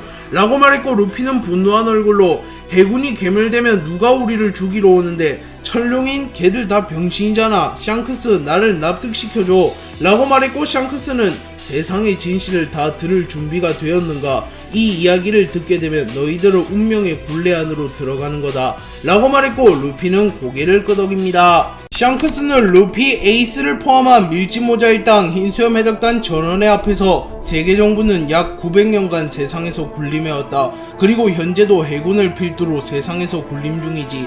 혹자는 해군이 세계 정부의 최고 전력이자 유일한 전력이라고 말한다. 하지만 이는 낭설에 불과해. 세계 정부는 평등을 지향하는 집단이나 세계 정부에도 정점은 존재한다. 그 존재는 아직 자세한 이름조차 알려지지 않았으나 그의 능력은 바다의 모든 이들을 능가하지. 그리고 그를 잡아낼 수 있는 건 단 한 사람밖에 없다. 조이보이 라고 말했고, 루피는 조이보이? 그건 즈니샤가 내게 말했던 소린데 라고 말했고, 샹크스는 루피, 니놈의 능력이 평범하지 않다는 건 잘 알겠지. 넌 고무인간이 아니야. 태양신 니카를 각성하는데 성공한 인간이지. 그리고 너 이전에도 이 열매를 각성한 유일한 인간이 있었고 그 인물은 조이보이라고 불렸던 인물이다. 그리고 900년 만에 새로운 조이보이인 네가 환생한 거다. 그리고 그 인물을 잡기 위해선 운명의 선택을 받은 조이보이가 원피스와 고대병기를 모두 모으고 사왕을 아득히 초월하는 세력을 모아야 한다. 하지만 아직 루피, 너는 원피스는커녕 고대병기와 사왕을 초월하는 세력도 모으지 못했지. 지금의 니놈이 세계정부에게 덤볐다가는 패배할 것이 뻔하다 라고 말합니다. 그리고 루피는 그래도 패배가 두려워서 부상당한 동료를 외면하는 건 말이 안 되잖아 라고 말합니다. 그러자 에이스는 그래, 네 말도 맞다 루피. 하지만 동료를 사지로 몰아넣는 건 역시 해선 안 될 짓이지 라고 말했고, 루피는 납득하는 듯한 표정을 짓습니다. 그리고 샹크스는 루피, 해적왕이 될 준비가 되었는가? 라고 물었고, 루피는 고개를 끄덕입니다. 샹크스는 루피에게 로저 선장님은 모든 로드 포네그리프를 모아서 라프텔에 도달하며 원피스를 얻으며 해적왕이 되었다. 하지만 선장님은 조이보이가 아니었고 고대병기 포세이돈이 태어난 시기와 겹치지 못했다. 하지만 루피, 너는 달라. 너는 조이보이가 될 모든 조건을 충족한다 라고 말합니다. 그리고 루피는 비장한 표정을 지으며 나는 조이보이라는 이름에 얽매이고 싶지 않아 샹크스. 나는 루피일 뿐이야. 세상에서 가장 자유로운 해적왕이 될 거야 라고 말했고, 샹크스는 웃으며 너라면 그렇게 얘기할 줄 알았다 루피. 너 로드 포네그리프는 몇 개나 모았냐? 라고 말했고, 루피는 총 3개라고 말합니다. 그러자 샹크스는 마지막 로드 포네그리프를 너에게 주겠다 루피. 라프텔로 가라. 로저 선장님에겐 4배로 가겠다고 호언장담했건만 그 약속을 지킬 순 없게 되었군 이라고 말합니다. 그러자 루피는 당황하며 샹크스, 나에게 마지막 로드 포네그리프를 준다고? 라고 말합니다. 그러자 샹크스는 이스트블루에서 널 처음 봤을 때부터 느꼈다. 로저 선장님이 말한 사람이 너라는 것을 이라고 말했고, 마르코는 놀라며 그럼 아버지가 말했던 세계의 싸움을 걸어온 인물이 밀짚모자라는 거냐? 라고 말합니다. 그러자 샹크스는 고개를 끄덕이며 흰수염 역시 진실을 알고 있는 인물이지. 흰수염은 해적왕이 되지 못한 게 아니야. 자기 스스로 해적왕이 되지 않은 거지. 어차피 해적왕이 되어도 의미 없단 걸 아니까. 또한 명예보단 가족을 생각하는 사나이니까 라고 말합니다. 그리고 이 말을 들은 에이스는 자신이 진정으로 해야 할 일은 흰수염처럼 새로운 시대를 여는데 일조하는 것이라고 생각하며 루피에게 루피, 해적왕은 네가 되라. 난 형으로서 최선을 다해 돕겠다. 세계정부와 싸울 때 내 힘을 빌려주지 라고 말합니다. 그리고 루피는 갑작스러운 상황에 당황하긴 했으나 루피는 늘 해적왕이 되겠다고 생각한 인물이기에 그래, 샹크스, 마지막 로드 포네그리프 받아가겠어 라고 말합니다. 그리고 샹크스는 루피에게 마지막 로드 포네그리프를 넘겨주었고, 루피는 마침내 모든 로드 포네그리프를 모으며 라프텔에 도달할 자격을 확보합니다. 한편 해군이 모두 와노쿠니로 출발한 사이 드래곤은 혁명군의 본대를 이끌고 마리조아로 향하고 있었습니다. 하지만 혁명군이 마리조아에 도착하기 직전 드래곤의 전보벌레가 울렸고 드래곤에게 통신을 한 인물은 샹크스였습니다. 그리고 드래곤은 통신을 받아든 뒤 빨간머리 샹크스, 당신과 대화하는 건 처음인데 루피를 돌봐준 거라면 잘 알고 있어. 무슨 일로 연락하셨소? 라고 말합니다. 그러자 샹크스는 상황이 급하니 거두절미하고 본론만 말하겠소. 지금 당장 후퇴하시오. 혁명군은 세계정부를 이길 수 없소. 라고 말했고 드래곤은 초면에 말이 거친 것 아니오. 무엇 때문에 후퇴하라는 것이오? 라고 물었고 샹크스는 마리조아는 해군뿐만 아니라 세계 정부가 자랑하는 방패들이 많소. 신의 기사단, 고대병기 우라노스, 오로성, 그리고 그 사람도 있을 것이오 라고 말합니다. 그러자 드래곤은 그 사람? 설마 세계 정부의 왕이 실존한다는 거요? 라고 물었고 샹크스는 그렇소. 그리고 당신도 잘 알 것 아니오. 세계 정부를 타파할 인물은 그 누구도 아닌 조이보이라는 것을. 그리고 조이보이는 이미 환생했소. 당신의 아들 몽키 디 루피 라고 말합니다. 그러자 드래곤은 한숨을 쉬며 역시 루피가. 헌데 루피는 라프텔로 갈 수가 없지 않소. 당신이 마지막 로드 포네그리프를 쥐고 있는 바람에 라고 말합니다. 그러자 샹크스는 방금 마지막 로드 포네그리프를 루피에게 줬소. 루피는 머지않아 원피스를 찾을 것이며 고대명기 플루톤과 포세이돈도 찾을 것이오. 그리고 당신과 불주먹이 힘을 합쳐준다면 루피는 과거의 로제 적단을 상회하는 세력이 되오. 그 말은 즉슨 세계 정부를 타파할 가능성이 생긴단 말이오. 헌데 당신이 지금 세계 정부를 침공하여 죽어버린다면 세계 정부를 타파할 가능성이 현저히 줄어두오 라고 말했고 드래곤은 곰곰이 고민한 끝에 샹크스의 진위를 파악하였고 고맙소. 이 빚은 꼭 갚겠소 라고 말한 뒤 마리조아 침공을 포기하고 후퇴합니다. 그리고 어떻게 보면 드래곤의 행동이 의미 없어 보이긴 하나 만약 드래곤이 아니었다면 해군, 특히 아카이누가 와노쿠니에서 후퇴할 명분이 없었기에 어쩌면 세계의 운명이 바뀌었을 수도 있습니다. 그렇기에 혁명군이 마리조아를 침공한 것은 결과적으로 루피를 도운 일이라고 볼 수 있습니다. 루피는 샹크스에게 마지막 로드 포네그리프를 받게 되며 4개의 로드 포네그리프를 모두 모으게 되며 라프텔로 갈 자격이 주어졌습니다. 그리고 루피는 곧바로 라프텔로 향합니다. 그리고 에이스는 세계 정부와의 대결을 눈앞에 두고 자신은 아직 더 성장해야 한다고 생각했고 흰수염의 고향인 스핑크스 마을에 가서 흰수염의 제사를 지낸 이후 더 수련을 하며 해적왕 루피를 기다리려 합니다. 하지만 스핑크스 마을은 그야말로 불바다가 되어 있었고 에이스는 매우 당황하는 표정을 짓습니다. 아카이누를 포함한 해군은 콩의 명령을 들은 이후 곧바로 세계 정부로 복귀하였고 콩은 아카이누, 로쿠규, 후지토라, 키자루를 모두 마리조아의 회의실로 불러들입니다. 그리고 아카이누를 포함한 해군의 주요 전력들은 곧바로 마리조아의 회의실로 이동하였고 그곳에는 콩과 오로성이 있었습니다. 그리고 아카이누는 혁명군이 어디 있다는 겁니까? 코빼기도 보이질 않구만. 그리고 우리 해군이 없더라도 SSG와 신의 기사단, 사이퍼폴이 있지 않소? 라고 말했고 세턴성은 SSG의 대부분을 소유하고 있는 베가펑크는 배신했다. 그리고 아직 신의 기사단은 전력을 드러내선 안된다. 또한 사이퍼폴만으로는 혁명군을 막을 수 없지. 그리고 혁명군은 어떤 이유인지는 모르겠으나 도중에 마리조아로의 진격을 포기하고 회군했더군. 만약 혁명군이 마리조아에 도달했다면 신의 기사단의 전력이 노출될 뻔했는데 차라리 잘된 일일세 라고 말했고 아카이누는 의문투성이었지만 상부의 결정에 반대할 수는 없었으며 이미 상황은 종료되었기에 더 이상 의문을 품진 않았습니다. 그리고 간디는 결국 또다시 해적왕이 탄생하고 말았군. 골디로저 이후 약 30년 만인가 라고 말했고 대머리 오로성은 그때와는 위험도 자체가 다르다. 로저가 반쪽짜리 해적왕이라면 밀지모자 그 녀석은 진짜 해적왕이라고 볼 수 있지.